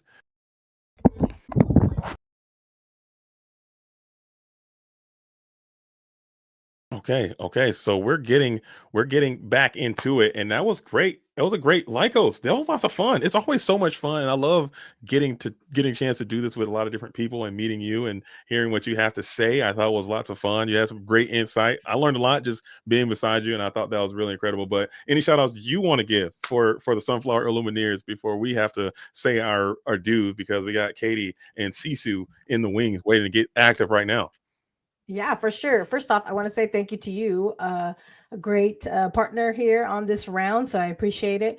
I learned a lot from you. You're obviously a great commentator. Shout out to my team, Sunflower Lumineers. We got our X, we got our Instagram, we got our TikTok. So check us out there. So yeah, just give us a follow, and we'll try to show you guys a little bit of what we're trying to do here in the Midwest of Kansas. So we're from the darkness, but we're gonna show some light to the world and shine that bright. I like that. Illumineer is bringing the light. No more darkness. Okay. That's right. But hey, Thank guys. you guys. So we got another round of ICL, but make sure you guys tune in. I'm going to be going live on Twitch here soon for the final round of the LCCC today with Zach Bivens versus Diego Sass. So make sure you guys tune in for that after the ICL is over, and come on by and give me that support. JDZ Quest on Twitch. This was lots of fun, but I'm going to be out of here until the next time. Shout out to everyone. Salute to the OGs. But before we go, we got the incomparable, the unimaginable, the intellectual, and the super intelligent Katie coming in. And also Sisu, quite handsome. Just Sisu. Not the red Sisu, not the red one. Mustache. I a little bit of mustache. I got a little bit of mustache envy. That's quite good. But we got Sisu and Katie coming in, and they're going to be rocking and rolling with you guys until the end. Until next time. Peace. You guys. Well, that wasn't an introduction. You can't ask for much. Then you were called beautiful. And so we are working to get the real Sisu online right now. So it's just me. I'll just do some jazz for a moment. He might say some words here and there. But in the meantime. Oh, check. Can you hear me? He's here. It's not just me. I was going to be like, but okay. I can hear you. All so right. You are real. Good. Awesome. I am real. Thank you for holding it down for the 35 seconds. I was freaking out right there. It was scary, but I did it. Good. I'm welcome. Thank you. I'm glad to be here. Glad to be back casting some ICL matches. It's been some good ones today so far. Yeah, absolutely. So I'm calling this match. That's kind of a hint to what we're doing, but this is the mirror. And that is a hint of what it is. I won't say exactly, but it's going to be interesting because it's kind of like looking at a fun house mirror though when you look at these two lists. Yeah, definitely. I have some concerns about I do. some of the lists. There are some very fun lists for sure. Let's put it that way without spoiling too much for you guys. There are some interesting choices on both sides, but there's room for a lot of fun to be had in this next hour. Right? Yeah, and that's a fun thing. I mean, like I said at the beginning of the broadcast, that it's the beginning of the meta, and I think that a lot of people are like, well, maybe it's just over, and they're packing up, they're buying all their crabs. But I think that this is going to kind of show that there's more than just one deck viable in the meta. We've seen that obviously absolutely. Lemon Lime is spicing up, and then that Amethyst Steel match. Now, is this mirror match the most fun that they could have? Probably not, but it's still a very viable deck right now. No, definitely. I mean, I think in my opinion, I put out a tier list yesterday on Twitter that got a little bit of traction, and I had and I think I have Amethyst Steel as in the A tier, right underneath the Sapphire decks, but then right above kind of the mid tier. Like the mid tier right now is like, in my opinion, is like very, very strong. But I feel like those top 3 decks, like the 2 Sapphire decks and then Amethyst Steel, are both just kind of like a leg up. They're pretty right now. impressive. They can be once they get their tricks going. You're like, I don't know what to do. I'm scared. So I'm excited though to see this match. It's a sentimental favorite. I think we all have decks that were like, oh, when we see them, and it's gonna prove JDZ right. There was a deck he's like, I don't know if so and so is gonna play such and so and so is playing such and such. So if And you're he's paying also- attention at the beginning. Exactly. Yeah. Spoiler. So if you're keeping track at home, JDZ said he wanted to see a certain deck, certain player play a certain deck, and spoiler alert, that player is playing that deck. So if you remember what he said, Yeah, he There you cracked go. his knuckles and said, "For you, JDZ, anything." anything is possible.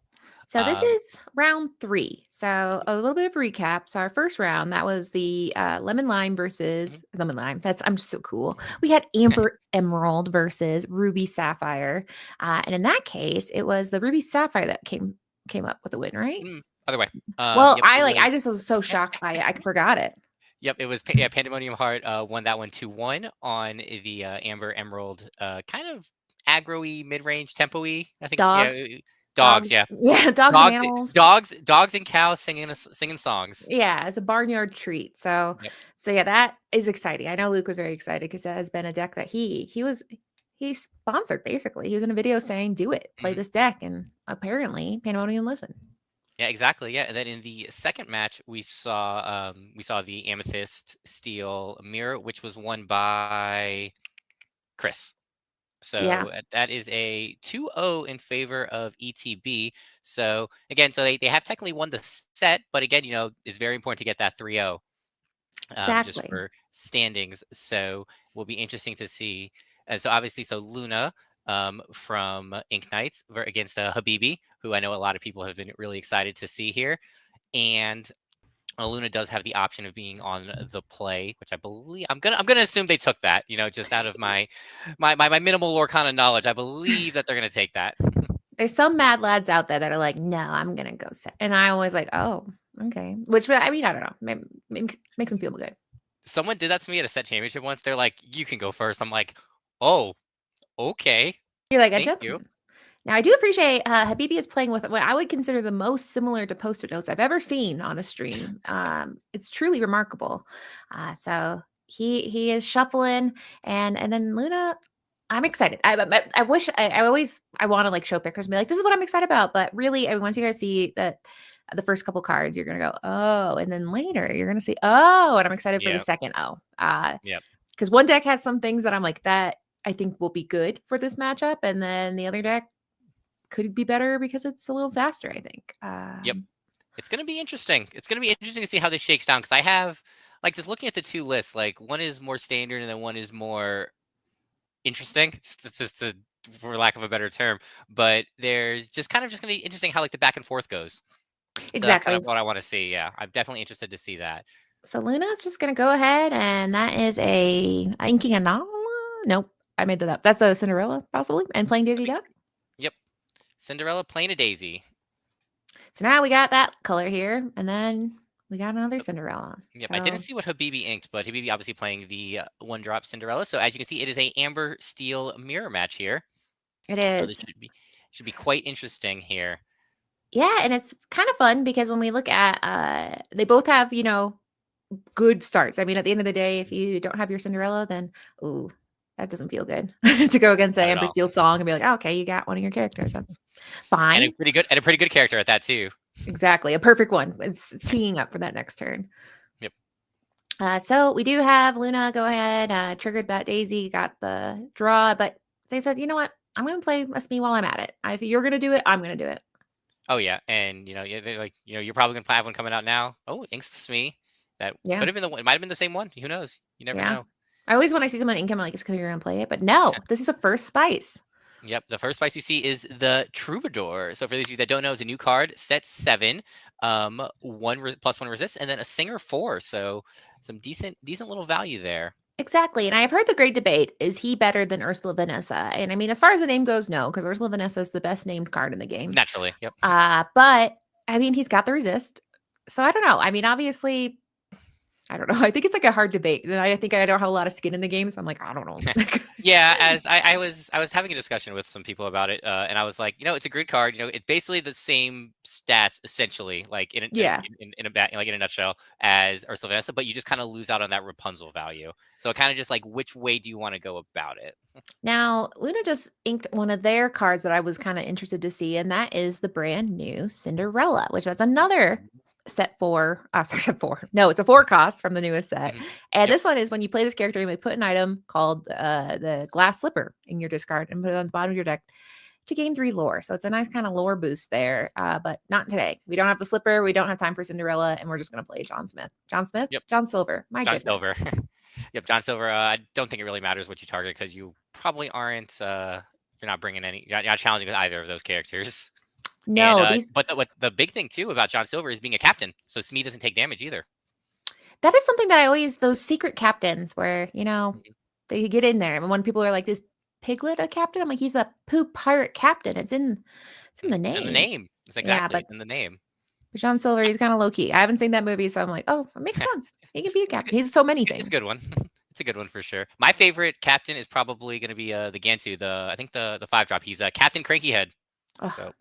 So it's Zeus time. So yep, and along came Zeus, targeting the John Silver. So kind of to deactivate the Smee, taking 1 damage, and then Pete play the song or no songs. Ooh, and then we sing. Sing Raging Fire. So before I go, let me sing a song just to show you what it would be like if you could sing a song. Mm-hmm. So that's quite a turn for Habibi right there. That was about as good of a turn as you could expect. Yeah, he's just like, I will get value out of every single card on this board, and that is what he did. So Daisy's still standing alone and going, I don't want to feed your hand anymore, but that's kind of what Daisy does. It's just quests. So inking a Cinderella, and here is one card that I'm very excited to see right now. Yes, this is Gantu, the Experienced Enforcer. So when you play this character, characters can't exert to sing songs till the start of your next turn, and then each player has to pay 2 more for actions or items. So this affects both players. So kind of like you have to. I think Luke was talking about it in Discord. It's a non-bow, so it kind of like goes against like your combo at times. Yes, and that can happen with I think Kita too, because Kita can kind of make it where you're like, well, now I can't do anything either. So it's like you just have to be careful that you're not messing up your future plans. Yep, exactly. But he is interesting. He's kind of tough to deal with too, especially right now because you really can't answer it out on Habibi's side without. I mean, basically, a Zeus is probably your answer, but you can't even play that. So we're just gonna play out a Rapunzel Raw and then quest for a couple. Get on the board.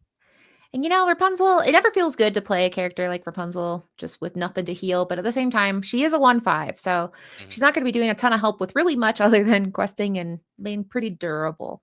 Yep. So Luna kind of is in an awkward spot here. Like, I mean, they're up 6-2 on lore, but their board is not. Oh, so we're challenging into. Oh, so we're challenging to take out the Pete. Okay. Okay. And then, then we got. Okay, there we go. Then we get the Rapunzel. So very good value there to draw. But again, like kind of as trying to be more the aggressor as opposed to the regular Steel Song player that Habibi is, kind of wanted to be a little bit more ahead, I feel. So this is interesting. Looking at it, I do kind of wonder with that Pete, he went ahead and quested with Pete, didn't he? He did. And so, part of me is like, those other 3. So it makes me think he has something like Along Came Zeus in his hand because I'm just like, that was your only beefy dude to take out that Gantu. But I guess we'll see kind of what he is holding back here. Yep, and then we see Simba, Future King, coming in, so it has the nice little rummage ability. Draw 1, discard 1, and discarded a Cinderella, which again has the same rummage ability. So, yeah. So the card that we saw, the Simba, is interesting because he's one of the only princes in this deck, which comes into play because we saw the Cinderella with the glass slipper, which makes one wonder. I think he's the only prince in the deck, actually. It is, and I wanted to talk about that because I've seen this deck list, so I'm like, what are you going to do? But I guess you're truly just running the glass slipper for that 3 lore boost to really get that reach, I'm assuming. Yeah. Because, I mean, you're not using him as the prince synergy, I don't think. Yeah, no. So, yeah, that's... 2 on Gantu here with Let the Storm Rage on, and then another. So that's what I was thinking. I was like, he's not scared of this Gantu. What does he know? Yep. Mm-hmm. And then we got... Yep, is that the Bianca? Yeah, it's the Bianca, which I was looking through this beforehand because this is one where you pay 2 less if you have an ally character. Yep. But the Troubadour is an ally, so good for him. Oh, there you go. See, I didn't even know that. The more you I was know. looking through before this. I was like, who is an ally in this deck? And the princesses are not allies. Surprisingly, Lawrence is an ally, which I would say not a Oh, good one. Not the no. ally you want. Yeah. Oh, wow. He's only an ally. He's Storyborn too. Okay, interesting. The more you Yeah, I know. was like, he's not up to much good. He's not a good ally. But either way, so Habibi came back pretty strong. He only had 2 cards in hand at the start of the turn, but used those Storm Rage on to do some removal, get some cards, and then plop down a card. So Habibi, it looked scary for a moment, and he said, "I'm not scared. I've been here before." Exactly. He was like, you know what? We got this. We know what we're doing here. And sang a couple songs, got around the Gantu, and got rid of the Gantu, and then now we're kind of cruising. Yeah. So, and the Gantu, I don't know. There was a card that I was wondering was going to be the difference maker here.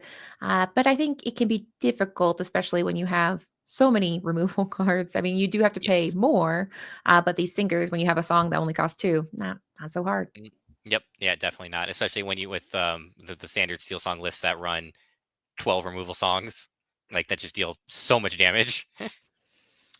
All right. So we are going to go ahead and say, I really don't want you to do any more songs. Can you please stop and say, wait, give me a second, please. Hold on. Blow in the whistle. Yes. The ref slaps down one of those little bean bags. Yep. And All then right. I think we're inking. Are we going to ink something else here? I So think we're deciding here. Luna is definitely tanking a little bit, trying to figure out what their out is going forward. Well, I always get nervous too when my opponent just like calmly sits down and puts down their card because I'm like, oh, you already know what you don't, okay. Because I feel the confidence of a person that just puts down their hand and they're like, I know what I'm doing. I don't need to look. It's the ones that were they're like flipping through their cards really fast. I'm like, oh, that's also scary. In fact, I might be scared at all matches. I might have just unpacked that. Whether they're calm or nervous, I don't like it. At all times, you're just like, what is going to happen? Yeah, I don't please. know. You don't know. We all don't know what's going to happen. All so right. ink So Rapunzel. which had to be rough, but I mean, we're looking at 3 characters that have one. Yep. One lore pip or one strength, and then Bianca is a 5. So it's kind of like, well, I guess we're not really going to get a lot of value there. Yep, but still being able to take out the Rapunzel is good too. Oh, and then we're going to see yet another Bianca too. And then inking a Cindy. Then are we gonna? Yeah, send Bianca into Rapunzel, perhaps. Yeah, you probably send Rapunzel, and then you probably send. You send Troubadour, no, because you have the resist, and you just take out the Simba for free, or for while I'm here. Yeah. Know. Oh no, it is free. Yeah, he's a 1/2. I always forget he's a 1/2. Yeah, he's just a little guy. Yeah, he's a future king. He's not. He hasn't grown up yet. Exactly. So Habibi's sitting with just 1 card currently. However, I don't know. He's kind of sitting. He has a very healthy board. It does look like Luna only has 1 card currently, and we know that this deck can run out of gas so fast. That's the one downside of Steel Song is, my goodness, you run out of gas, you just stand there. You're like, I have no cards. I have no hope. It's just me in this top deck. But then a simple whole new world can change that. Oh, that's true. The beauty of it. True. The beauty of just drawing 7 cards, and if you're in a high chance, you have a Singer 5 too, so you're just gonna just draw 7 cards for free, basically, just by exerting 1 single character. Now, Pete is not a great singer, so Pete's not singing it. But in the meantime, we got Doc, which if you're going to have Doc. 1 card in hand, that's the one you want. Yes.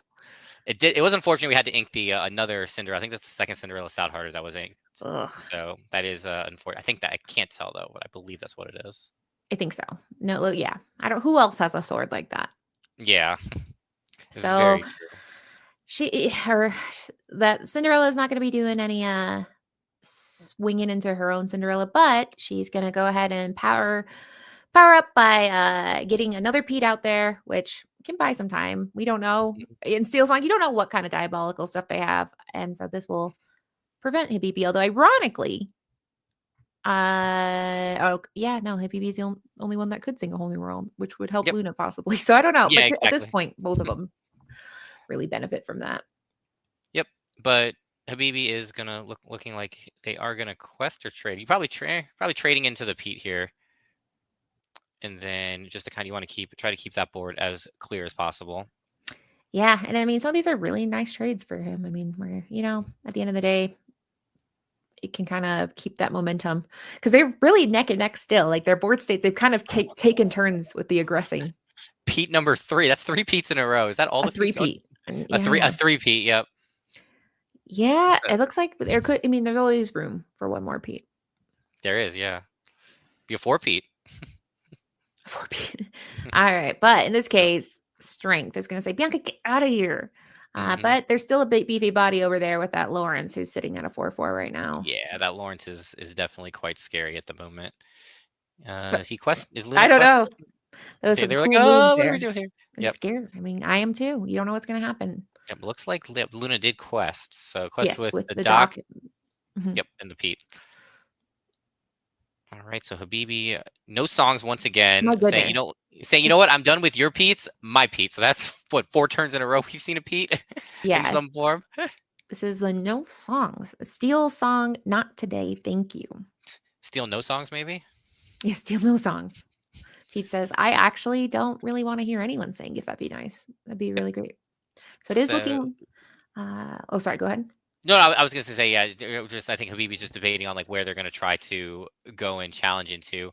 Obviously, so no, you're not really scared of songs at the moment, but you probably do want to, yeah, maybe you focus on just keeping their board down.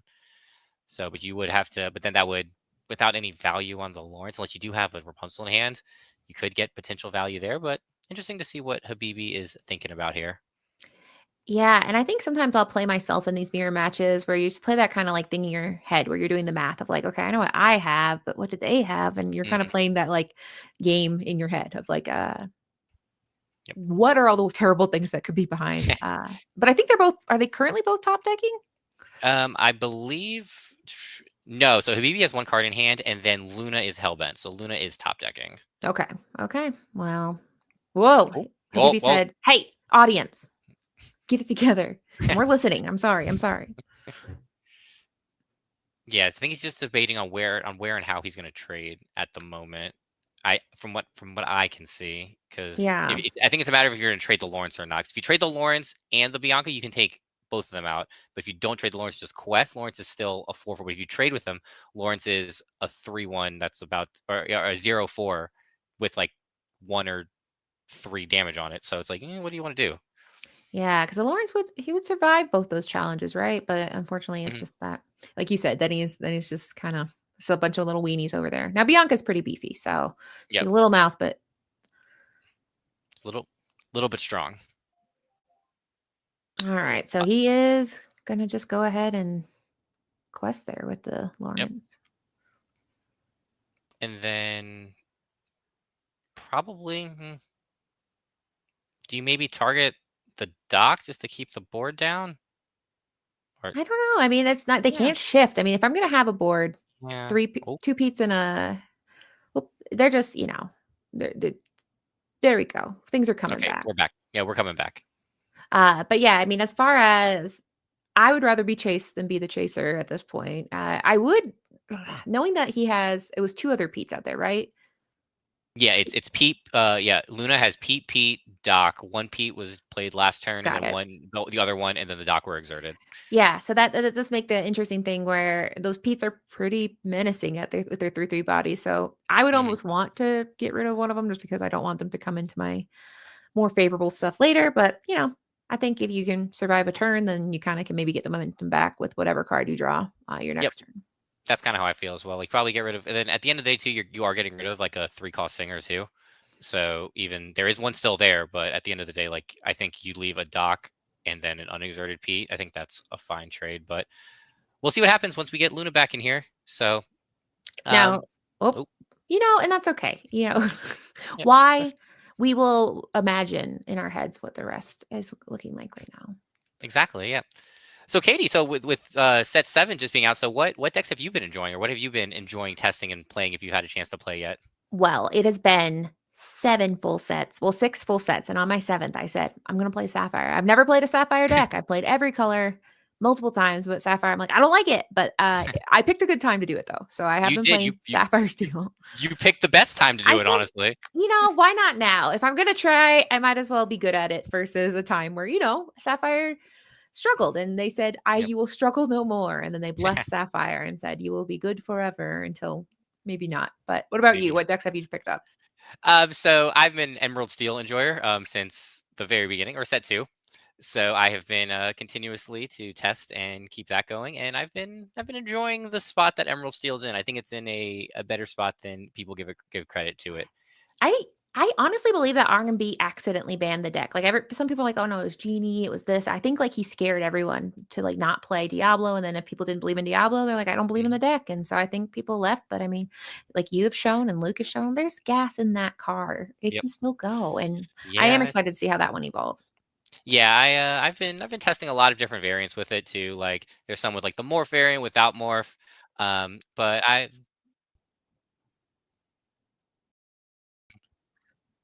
Gotcha. So, guys, just so you guys, for full transparency, there was just a disconnection issue with one of the players' internet.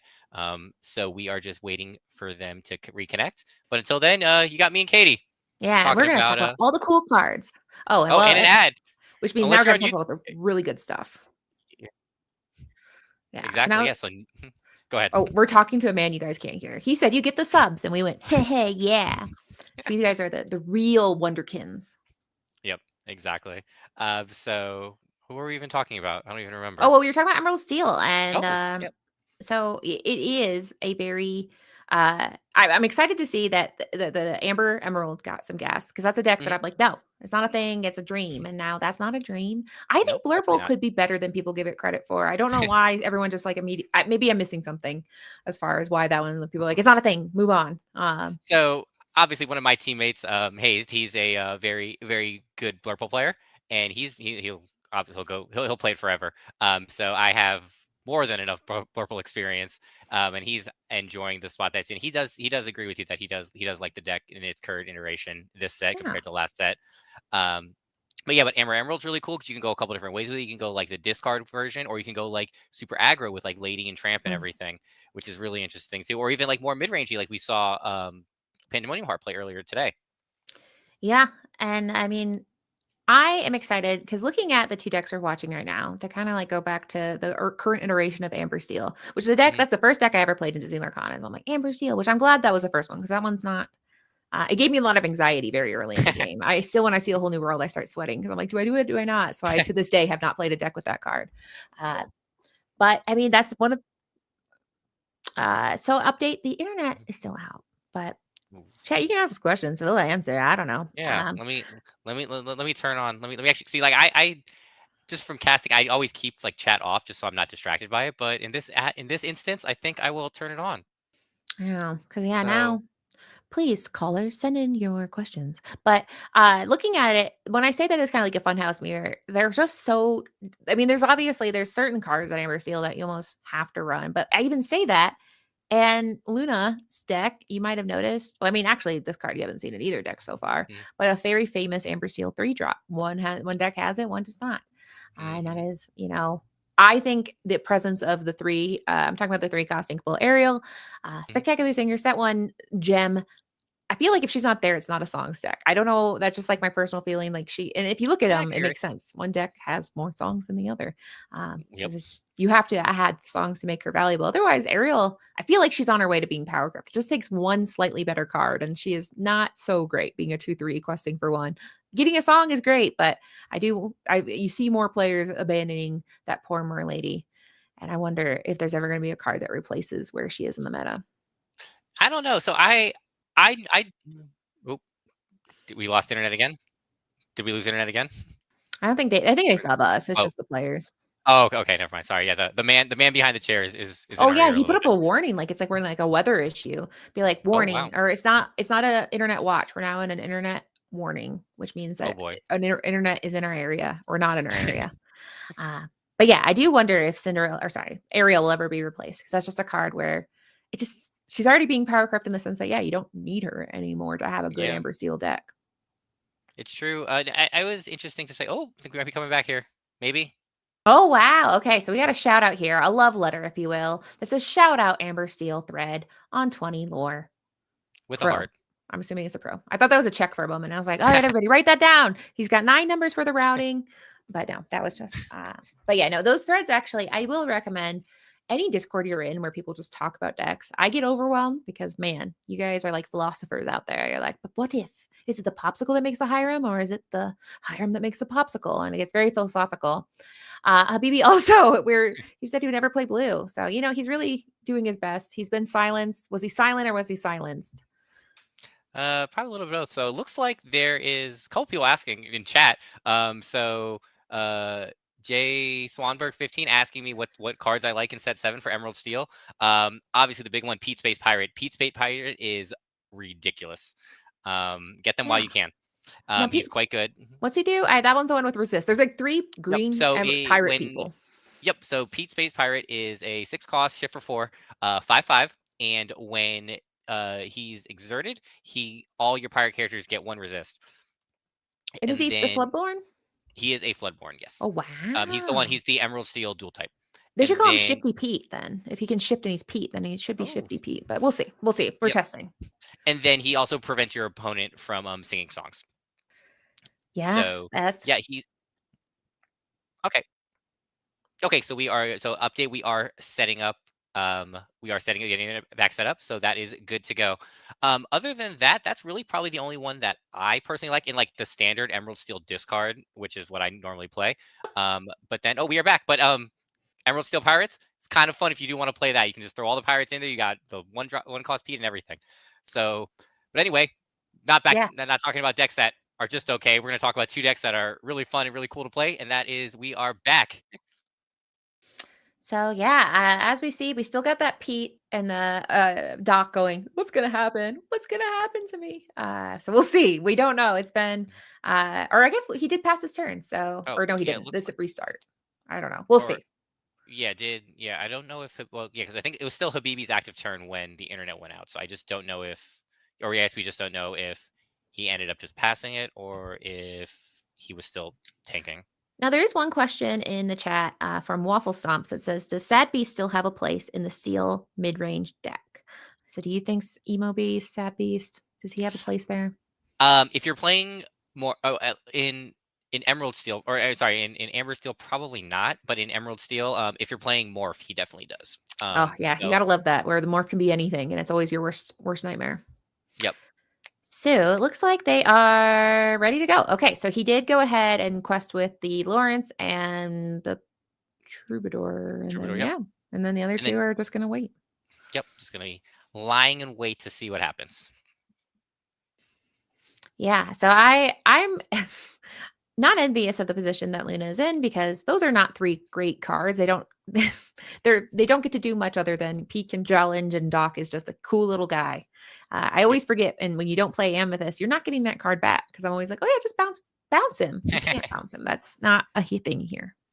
Yeah, so I think Luna is just okay. So that was the top deck, which unfortunately is not a. It could be, assuming that he has no answers. It's just he kind of has to go into he has to take care of this Lawrence first off. Yes. So I think he's most likely gonna go. I'm a Piglet half full. I'm like, oh, that's great, Piglet, but instead no. So Pete's are gonna go into that Troubadour. They're feeling pretty nervous about the Lawrence, because that Lawrence, like you said, that's a 4/4, a 5/5, and a 3/3 on Habibi's side. So I don't know. Piglet might not have a lot of friends. Piglet might not get to be a captain with his shipmates, knowing that there are such big beaters on the other side. Yeah, definitely. So Habibi playing 1. Oh, for Cinderella, and then I did see that that other card.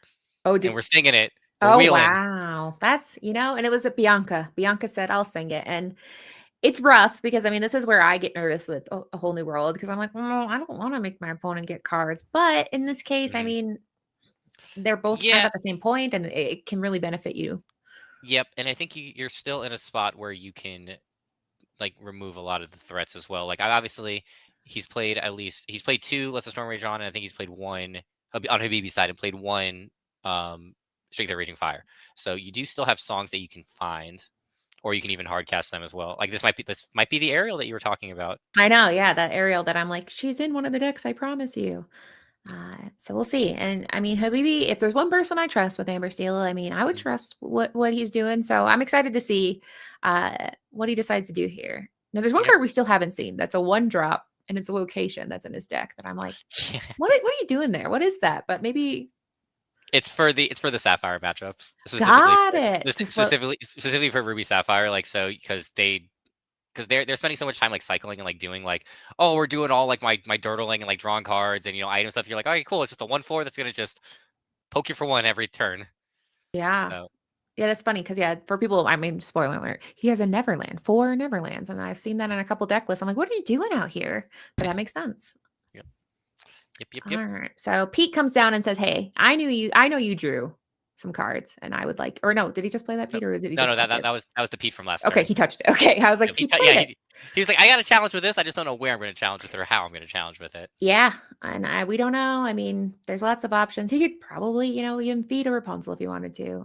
Not great. She couldn't be eating good, but she could eat 1 card. Yep. Eat. She's not eating them. She is removing damage. Yes. Oh no, Rapunzel. Yeah, Rapunzel is healing. Yeah, I'm like, she's just eating that damage. What is it? Was it glow and glimmer? Is that what it is? Gleam and glow. I was close. Yeah, flower, gleam, and glow. All right. So let's see here. Oh.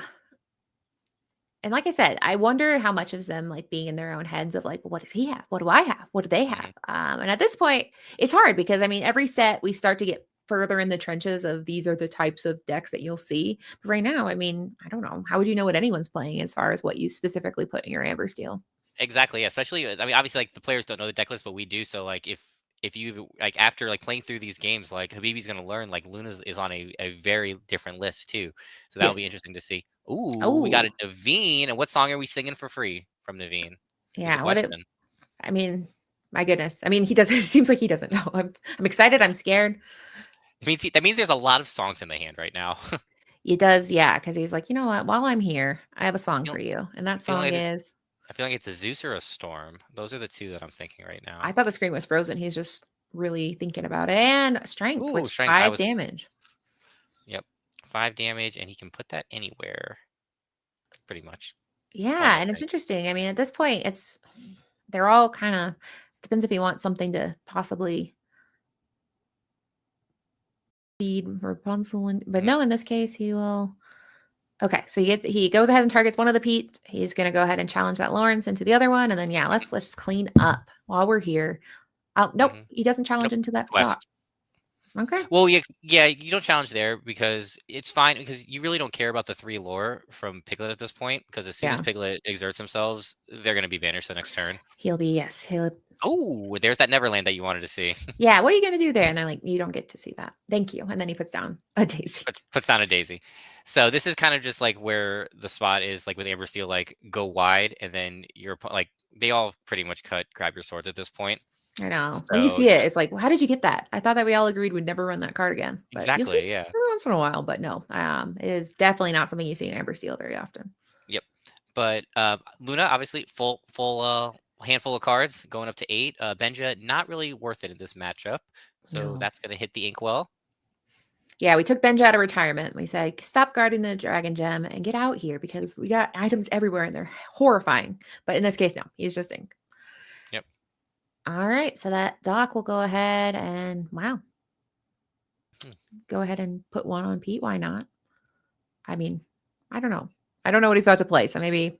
Yeah. He might go very wide here. So he's like, whatever. I'm tired of you, Doc. You serve me nothing anymore. Yeah, exactly. So interesting though, that wasn't a character played. And then you go with like Peter or then you like quest with Piglet and then go into that. Like, or maybe there was a sequencing thing there that could have been redone. But we'll see. He has 8 ink, so he can go very, very wide here. Yes, he definitely can. Very wide, very quickly too. And maybe he's protecting that sweet little pig, like we said, that pig the minute he turns sideways. Now, also, though, he doesn't need to turn sideways to be targeted. He's two willpower, which makes him not very durable. Nope, not very much. A captain, but a very weak captain, unfortunately. Yeah. So he's deciding, he inked 1 card, which means he still has 7 cards in hand. It's hard. Sometimes I feel like when you have a full hand, it can be almost as hard as when you only have, I don't know. I mean, you have 7 decisions. Yep. What is your optimal play? You're looking at a very wide board over there. So obviously you want something that can deal with those characters. And some of them we have, a 5/5, a 3/3, and then Levine. I haven't seen him in a while. He is A 3/3. He's So 3/3. Yep, he's 3/3. Yeah, but he's a singer 6, so that's Ooh. what. Yeah, exactly. Yeah, that's the sound you make when you realize that. So he is going to go ahead and hard cast a pay 3 to play Let the Storm Rage On, get a Cinderella out there, and another Gantu, which Ooh, the yep. taxes are back on the menu. Yep. And why not? Let's just, while we're here, this Piglet might not make it much longer, so we'll go ahead and did he challenge him? Yep, challenge the Lawrence because Oh, it was a free challenge. that wasn't that. So- There's a very valiant thing for Piglet to do. A captain goes Yep. down with the ship, and in this case, he's like, "I'll do what I can. I won't quest for 3, but I will take out that ally over there that looks like he's probably evil," and that was Lawrence. Yep. And it was a very valiant effort. Purple Heart for sure will be given to Piglet at the end of this quest. So Habibi thinking about what they can do. Obviously, they can't sing songs this turn. We can play songs for very expensive if we wanted to. This is probably going to give them a card, and that is a dock. That is a good card for Luna to see.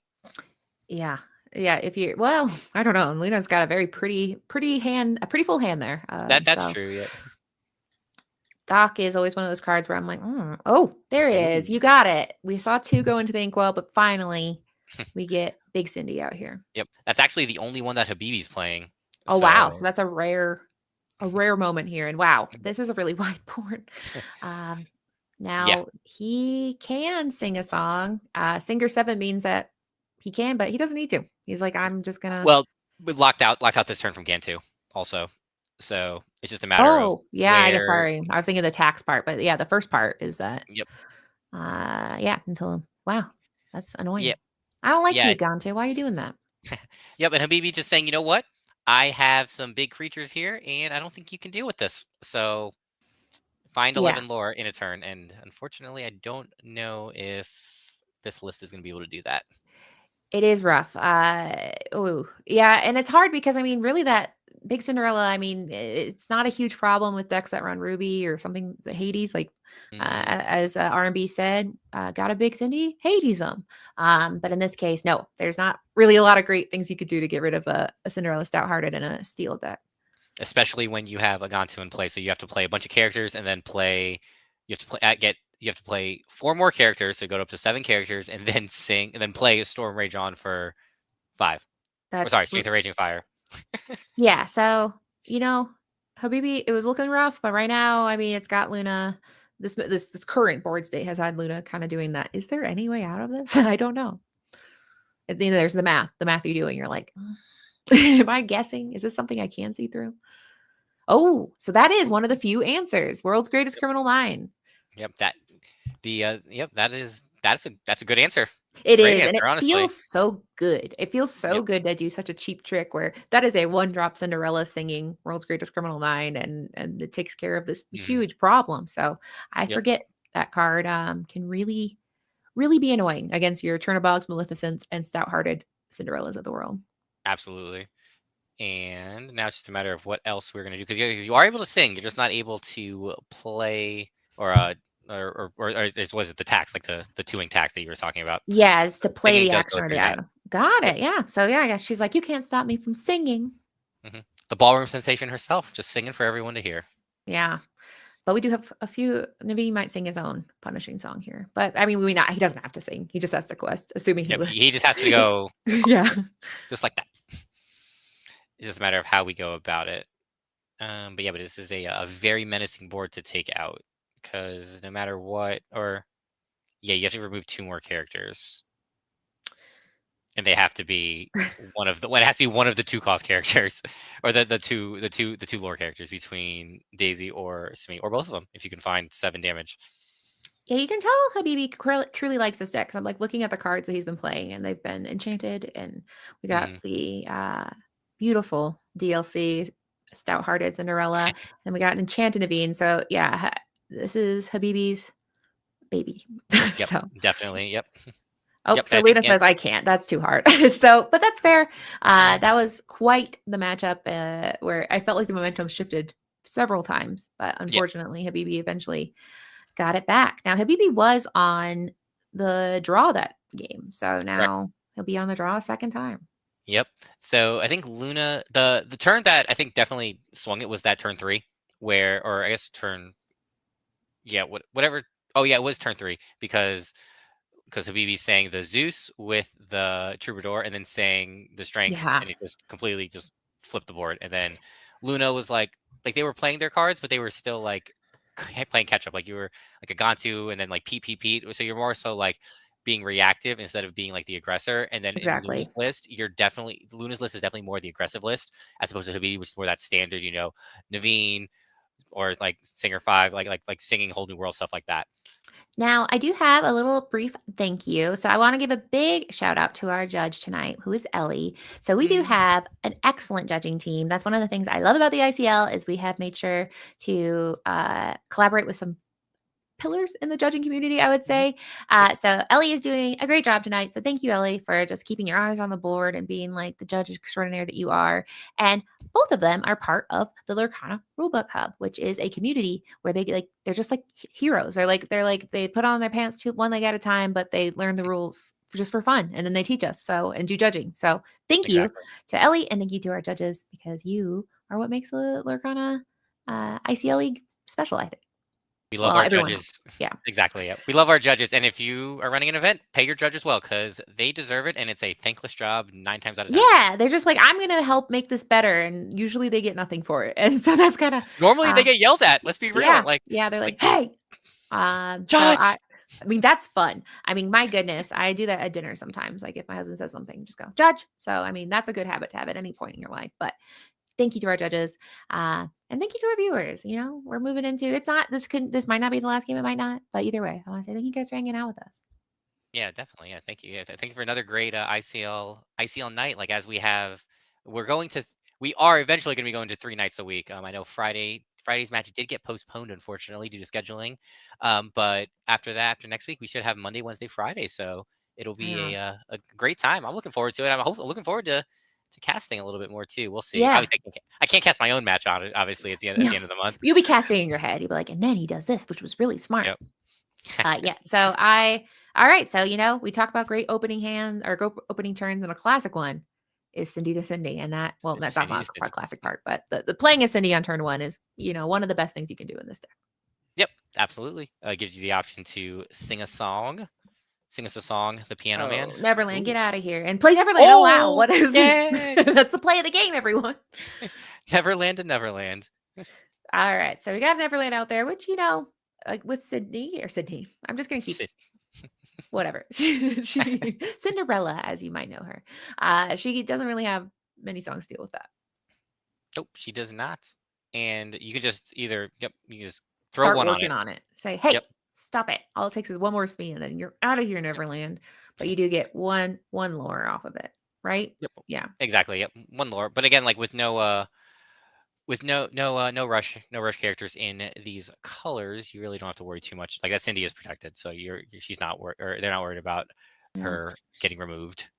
No, she's like, I'm fine. I'm good. I don't think Habibi took their lore from Neverland though. Not yet, no, but I'm sure. Maybe he did in his heart. Yep. So we're gonna Inkapete and a Troubadour. So now we got some singers on the board. Yep. So we do see, Habibi has that one, and then now Luna is kind of sitting in a good spot, because now Luna can definitely get rid of that Neverland. Yep. And then if the session and then so if we see, there's actually a really good spot here, because it's similar to where last time, like if we find John Silver here, John Silver obviously Troubadour can't quest, and then Smeed does. Okay, Pete, that's fine. So you probably still take out. Oh no, we're just questing.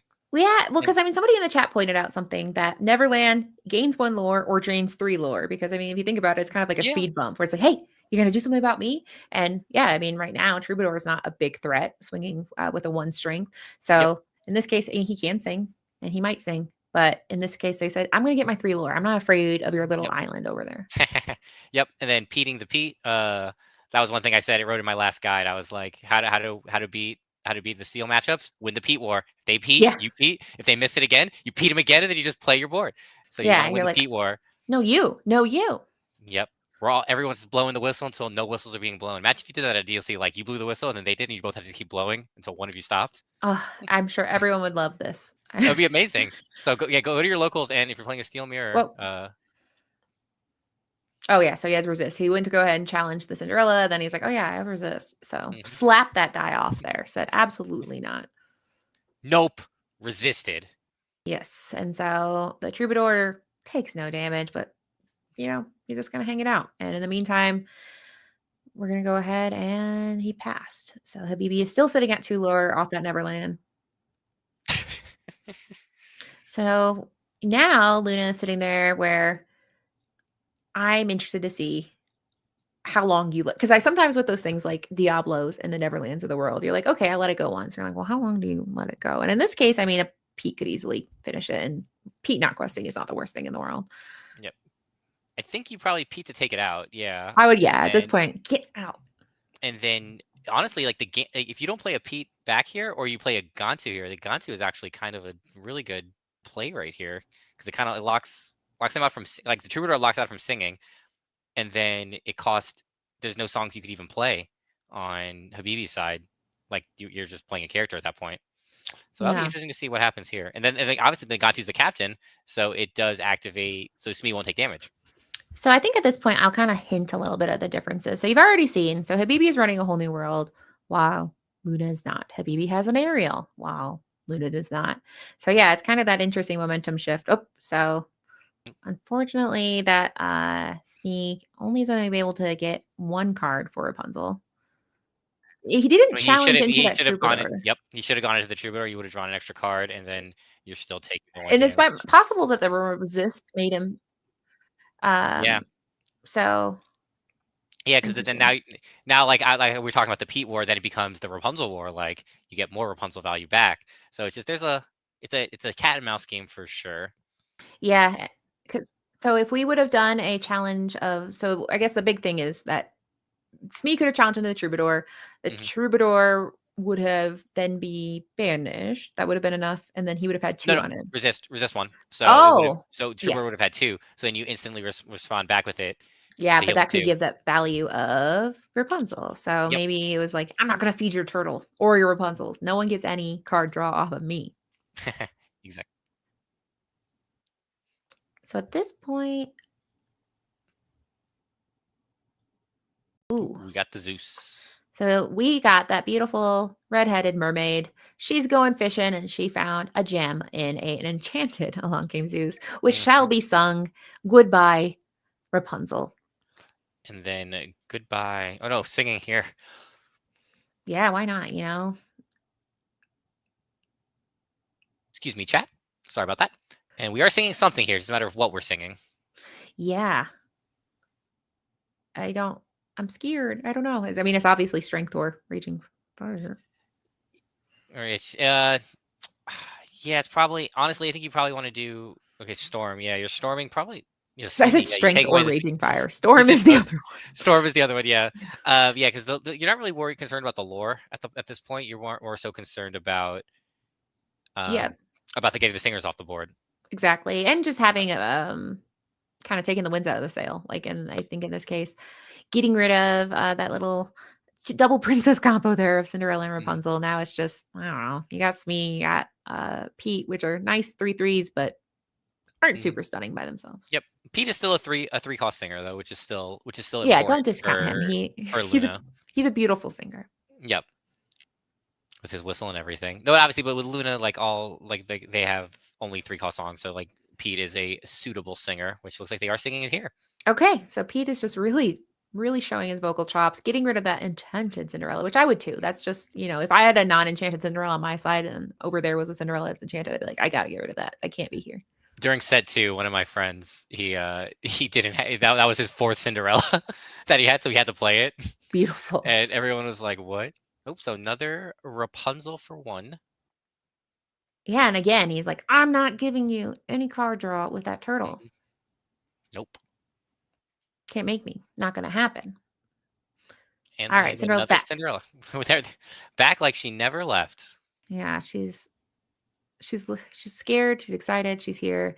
And all right, so Habibi is still sitting with 2 singers that are singers, and then Pete that can also sing. So he's still doing pretty good here. Oh, so we're gonna go looking for more cards with that second aerial. They definitely come 1 by 1. Yeah, that's That's a choice. I like to do like 1, 2, 3, 4, then look at all of them. Yeah, but no, that was a one. But it's I don't know. I mean, obviously he hit a song because he's thinking, or not. This is Maybe, all just dramatic or flair. maybe he's just thinking about the order he wants to put them in, or he hit one song and he just was playing for the Yeah. camera. He said, I've already done some signs. I'm going to do a little bit of this. So the big question is he going to go ahead and sing that song to get rid of either Smee or little baby Cinderella? Yeah, you probably sing. It's hard to say. Like you definitely want to get rid. I think you're rid of the Cinderella because you do probably have to. There's multiple stout-hearteds in the list, in Luna's list, because you saw 2 get inked last game. Exactly. So you probably want to get rid of that. And again, like the Singer 3, that is a pretty powerful one at that. Oh, but no, he says, I don't want to see that bumbling mate. So Smee, get out. But that being said, he could easily have a strength in his hand or just not be worried. Yep. Oh, but no, he says, while I'm here, I'll get rid of that one. So he does go ahead and get rid of Rapunzel. Is not questing today. Not allowed. She can get you 2 cards, 1 each, but unfortunately she's not going to quest. Now, do we have a third song to play with this Ariel is the question. 2 cards in hand, something that Habibi's thinking about. Can ink for the turn still as well. Yeah, he is sitting at 4 ink, which that's one of the things that I think messed with me is that Amber Steel is one of the most economical ink decks. You can really survive off of 5 ink for the whole game if you play things a certain way. So he is going to go ahead and ink because he's like, I will not survive.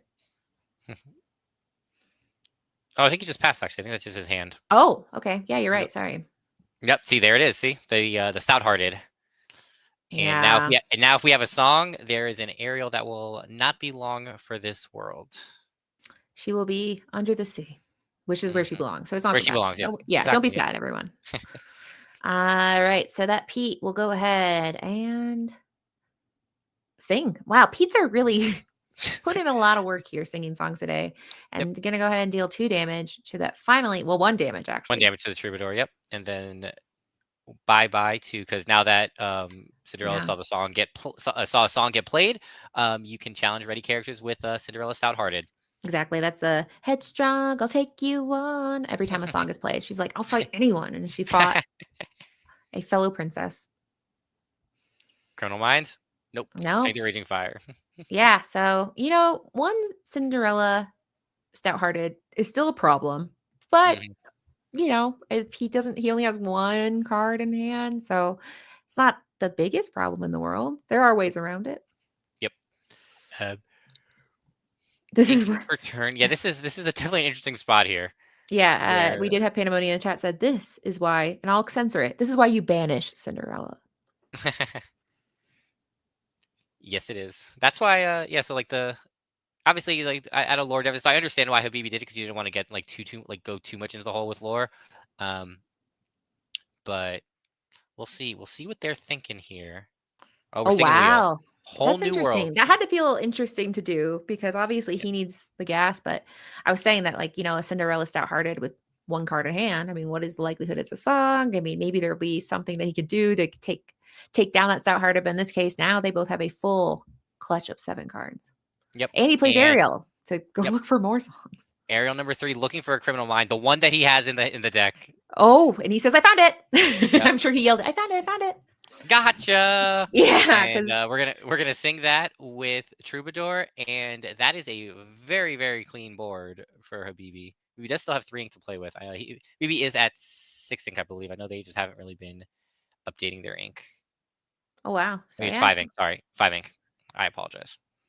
Yeah, so he's going to go ahead and put 2 daisies out there, which honestly, like you said, there's no swords and people can't sing twice. So the whole benefit of going wide right now is, I mean, you really only have that 1-on-1 removal and challenging. So Habibi is probably pretty happy to go wide right now. And Luna already has cards, so getting Luna more cards is not so scary. Yep. And then, as Habibi is giving a heart to the 3rd spectacular singer that found exactly the card that he needed at the time. And another major thing too to remember with this the list from Luna is that the majority of their removal is Storm Rage On and Strength of Raging Fire. So the Storm Rage On can't really take anything out. I mean, doesn't take anything out on the board, and then Strength of Raging Fire, you need characters, which again can't take anything out. So yeah. So now we have the littlest, saddest Cinderella. Now she is technically a 2 cost. So she is bigger than the little Cindy that we all know and love, Ballroom Sensation. But she's out there massaging that hand, drawing one and discarding one, and then Gantu comes down. Mhm. Ink 1, John Silver to play another Cinderella. So Luna says, I'm going to get my Cinderella revenge. Yep. He said, you let my Cinderellas survive a turn before. Will you let me do it again? And the answer is, I don't know. I don't know if Habibi will this time. Because like you said, Habibi does know, if he was paying attention, that Luna has a second Stout-Hearted somewhere. Yep. At least the second Stout-Hearted. So that is truly remarkable, though, that Habibi said, I need exactly this one card. And then it said, okay. Found it. I didn't see what card got bottomed with the second Daisy, though. But I know the first card was a Simba that went to the hand, and I didn't see the second card that got bottomed. I missed it. Yeah, I thought, my goodness. I didn't mention that one card that he discarded was the Glass Slipper, which makes sense. Glass Slipper doesn't do a ton for Luna right now. But yeah, as far as what the miss was, let me see. Chat said Storm Rage. Okay. Storm Rage. Gotcha. Storm raging on. So Bumbling Mate coming into play here. And going wider. Yep, just go wide. And is he going to do another one while he's here? Oh, wow. Naveen does get around the Gantu as well to play the song. Yeah, free is free. You can't make free cost anymore or Nope, stop it. Free. Yeah. Free is free. And we're going to wheel. We're wheeling and dealing. Wow. So Habibi is just really being resplendent, gluttonous with these cards, just drawing handfuls every turn. Yep. And so we'll be interesting to see what the response is here from Luna, obviously with a full grip of cards. So we're just going to quest for a lot here. I think we're going to just quest. Oh, we have a judge call for something. We've summoned Ellie. I think maybe it's possibly on the Gantu, or no, we're going to go forward. So, okay. All right. So yeah, we saw the questing. I guess at this point, not afraid of that big Cinderella because he has, and I will say exactly 8 characters on the board, which is pretty menacing. Mm-hmm. Yeah, that is quite a lot of characters, and exactly. I think it's actually it's Lorthal next turn. So yeah, between the Naveen, the Smee, both Daisies, everything, there's a lot of characters you have to remove. You have to remove 4 characters in some way. Yeah. Which, I mean, this is when Stout-Hearted would be great, but at this point, I can't see if he discarded one. We know he's obviously played and banished one, so Luna is kind of scrambling for an answer here on what's going to get rid of. So, all right, so he is going to go ahead and ink a Rapunzel. And what's the play here? I know. Part of me was wondering if he would want to draw more cards, but I don't know what he's looking for, what the hope is. I mean, gosh, there's very few things that can deal with all these cards at once. And we do know, I mean, we'll talk about the deck list a little bit later, that Luna doesn't have that many songs. Nope. They have 8 songs in the deck. Well, no, sorry, 10. 10 if you count the World's Greatest Criminal Mind. And there is nothing that can get Criminal Minded at the moment. So that's really realistically playing two ink. So, all right. So Big Cindy is back on the menu. We're going wide too. If you can do it, I can do it. Mm-hmm. All one right, Daisy. So one Daisy. 2 out. Daisy. I think 1, 2, 3, 4, 5, 6, 7, 8. So we're still alive. Got rid of 2 characters. We survived. We're all standing. Mm-hmm.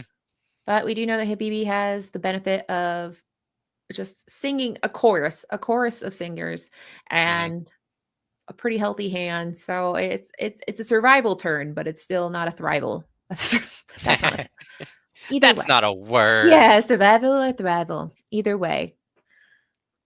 So we're going to ink here. Go to 7 ink, I think it is.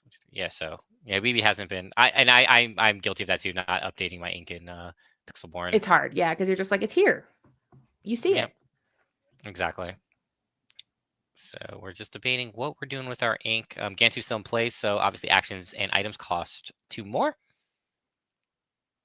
And 3 ink for Pete, saying no songs for you. Yeah, in fact, they're expensive and illegal currently.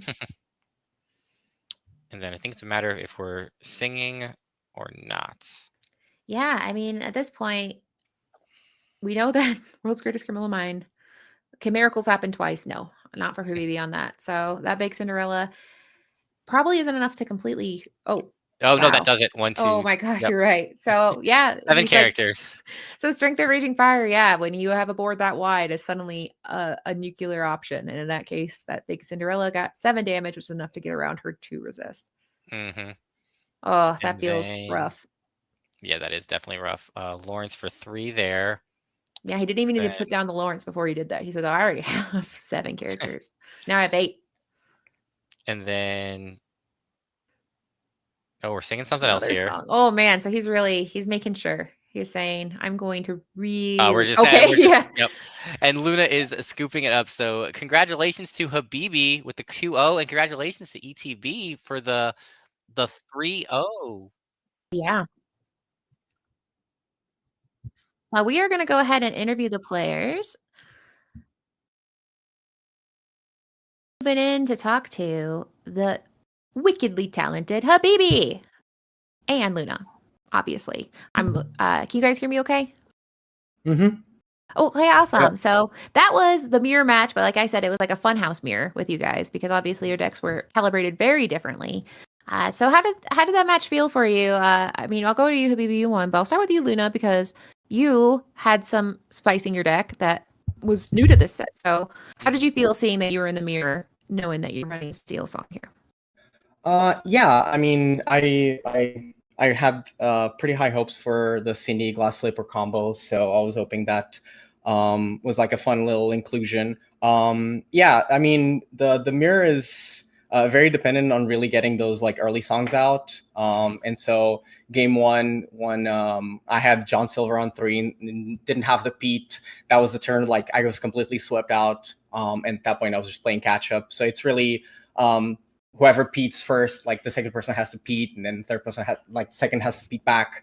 And it's always like I couldn't open up with a peat, but then I got peated in response. So I was playing catch up at that point. But I was really trying to get the slipper combo out because I thought it was really fun, but I never could quite get to like the 16, 17 like lure like range. So I didn't get to pull it off, but it was still really, really fun. Yep. Absolutely. So one question I have for you, Luna. So obviously, like the list is really cool. I do like the glass slipper inclusion as well. Were you ever planning on using it with Simba, because Simba being the only prince in your deck, or were you more so using like the Cinderella, like the Knight in Training, the Future King, to kind of just the cycle and just get into the discard and then to get it out with the right one with the 4 cost later? So yeah, so it definitely doubles up. I think the Simba being a prince definitely helps with that. But the my idea was playing like a lot of shift targets for Big Cindy to have like a lot of options to shift her. And so playing Knight in Training sort of like doubled up as like I can use this to pitch the slipper and also shift Big Cindy. And then if I do get the Simba later, I can play a glass slipper, discard something else, and use the Simba to activate it. It has come up a few times in testing. So both, it sort of like opens up both lines, which I think is really, really cool. Yep. And then last question I just have with the Gantu, how did you feel about the Gantu? Because I know like a lot of people have kind of been going back and forth about it. It's one of those weird cards where you have to kind of like co-align inward in terms of like how you want to play it, because like while it does affect your opponent, it also affects you as well. So how have you felt about the Gantu, where less than a week into this new set? Yeah, no, Gantu honestly has felt great. I think he fits really, really well in the meta. So we have a lot of item decks just coming around, and so it doesn't really hit stuff coming out of Tamatoa, but it still like hurts if any items are in their hands. So it's really, really good. And in this particular matchup, or stuff that's like steel oriented, song oriented, when you can go Pete on 3, Gantu on 4, I kind of see him as like additional copies of Pete. Which in certain matchups are really, really valuable. So it's pretty good because it keeps me ahead if I'm already ahead, and if I'm behind, it gives me an edge to like regain the play if my opponent isn't able to think that I am. So he has come up quite a lot. It also helps that I'm playing 5 looters in this deck, so I have the Simbas and the Cindy's. So if I have additional Gantus or Gantus in a matchup that he isn't quite good, I can also toss him out for like an additional card. So it sort of like works out having like more copies of Gantu in a list like this. Absolutely. Awesome. Well, yeah, like very, very super cool list. I like it a lot for sure. So good stuff today. But we got on the other side of the funhouse mirror, we got Habibi. at the beginning of the cast, JDZ said, "Man, I hope he's playing Amber Steel. I wonder if he is." And you did. So, what made you pick this deck? What things were you excited about? How did this matchup feel? I've been making jokes like saying anyone that plays Amber is like an idiot, like they're really really bad. So like if I actually did it would actually mean I was being rude to everyone. So I had to be super nice and play Amber. To be honest with you, I've been playing a lot of Blue Steel recently, and then like I've been basically apologizing to my locals every single match. I'm like, I'm so sorry, every single card. So I just didn't want to sit down and like become a Canadian and sit down and apologize to my opponent every time I played a blue card because they're that broken. So I was like, let me just play a deck that's fun. I don't want to betray my people. And I'm glad I got to play the mirror. I was ready for the Blue Steel. Like I had the Neverlands. I was ready for the Blue Red. I had obviously the world's greatest, the Findom Platinum. Like I had like tech in case. I mean, we're kind of expecting it to be Blue Steel. So very happy. Aaron Rubin also chose to be creative. I know it's crazy, and we're living in a world where Amber Steel is a creative deck, but yeah, now it's a bold deck. Exactly. It's like how you actually think you could play that into a blue field, but it was a fun matchup. Aaron was a good sport throughout the entire thing, and yeah, I've been playing Amber Steel since that one. Like, yeah, it'd be disrespectful if I swap the Amber out, even if Ravenberger doesn't like me. Yeah, they said, hey, that deck's too good, but you said it's still good. Okay, you can't. Still good enough. It's like my baby, you know. Like he didn't win the soccer match, but like I gotta cheer him on anyway. Still buy him ice cream, you know. Yeah, exactly. Well, congratulations. That was a stunning. Oh, sorry. Do you have one more question for Habibi? Oh no, I just was gonna to say congratulations. You know, great plays, obviously. And then I personally enjoyed when you went for when you were looking for the greatest criminal mind off of I think it was your third Cindy or your third aerial in a row, and I was like, all right, he's got one out here that he needs to find right now, and it was the world's greatest. That was the key, yeah. That was a very beautiful. key turn. I had the Bianca. I'm like, the safe play is to play Bianca and then wheel into another card and then hope I find an answer in the following turn. That would like leave me open to a lot of things. Honestly, Aaron really surprised me when he played a third. He kind of like showed and telegraphed hand in a way, like when he played the double Cindy. So I was like, okay, he has it in his hand. I wheeled it, and then like he plays another. I'm like, you play a third? I was like literally in the comment, you play a third? He's like, yeah, I do. I'm like, oh my god. Oh, well, okay, my bad. Yeah, so Habibi with names is bad, but yeah, I think I was playing against JDZ, to be honest. Oh but my yeah, it's all a blur. It's a blur of cards and pain and suffering. But no, that was very beautiful. And congratulations, though, ETB. Habibi, you brought home the win. I mean, congratulations, you showed up, and we saw some insane top decking from ETB and both of you. Thank you for showing up. And great stuff. Thank you guys. Yep. Any we'll start with Luna. Any quick shout outs before we sign off? Yeah, of course. So shout outs to my team, Inknights. We've been like very aggressively testing, getting ready for this, and our like upcoming tournaments to set 7. So shout outs to my team, Dex, Chandler. They're just like the pioneers of this. They're just like always on us to make sure that like we're being pushed to our best. And the rest of my teammates, they're super helpful. So very grateful. And then Habibi, any shout outs on your end? Yeah, of course. Shout out to the ETB locals, everyone in the local scene, Endgame Sleeves, basically any of the sponsors for our team. And then, of course, everyone on Discord that sits down and listens to me cry about, I have no idea what I want to play, and then respond to my messages when I submit my list 2 minutes before the deadline, aka past the deadline. So I appreciate everyone that has offered their support in my midlife crisis, which is set 7. Well, it's free therapy. So shout out to the 3 therapists out there. Thank you. Thank you both again. And thank you to our audience. So exciting news. Normally it's like, sorry, the show's over, but the show is just starting. We are about to go into something very exciting. So we're going to switch into the LCCC match of Zach Bivens against Diego Sanz, I believe, correct? Let's go, Diego. So currently Bivens is up a game. So we are going to switch to that. Before we do, we're going to say goodbye. We're not going to say so see you before we go into watching the GOAT against Diego. Any last parting words? Nope. Just shout outs to my team. Shout out to our new sponsor, Southside Gaming, or our affiliate sponsor, Southside Gaming. My teammates, follow us all on X. And then I think our link tree is in the chat. So if you're interested in learning more about me and my team, you can follow us there, Freedom Gaming. And then any final shout outs for you, Katie? Mine is in the chat too, and you'll see me. I'll come back. You can't get rid of me, but thank you. And yeah, now we're going to go to the wonderful and talented JDZ Quest and see what they're doing over there. Goodbye, everyone. Bye. Perfect.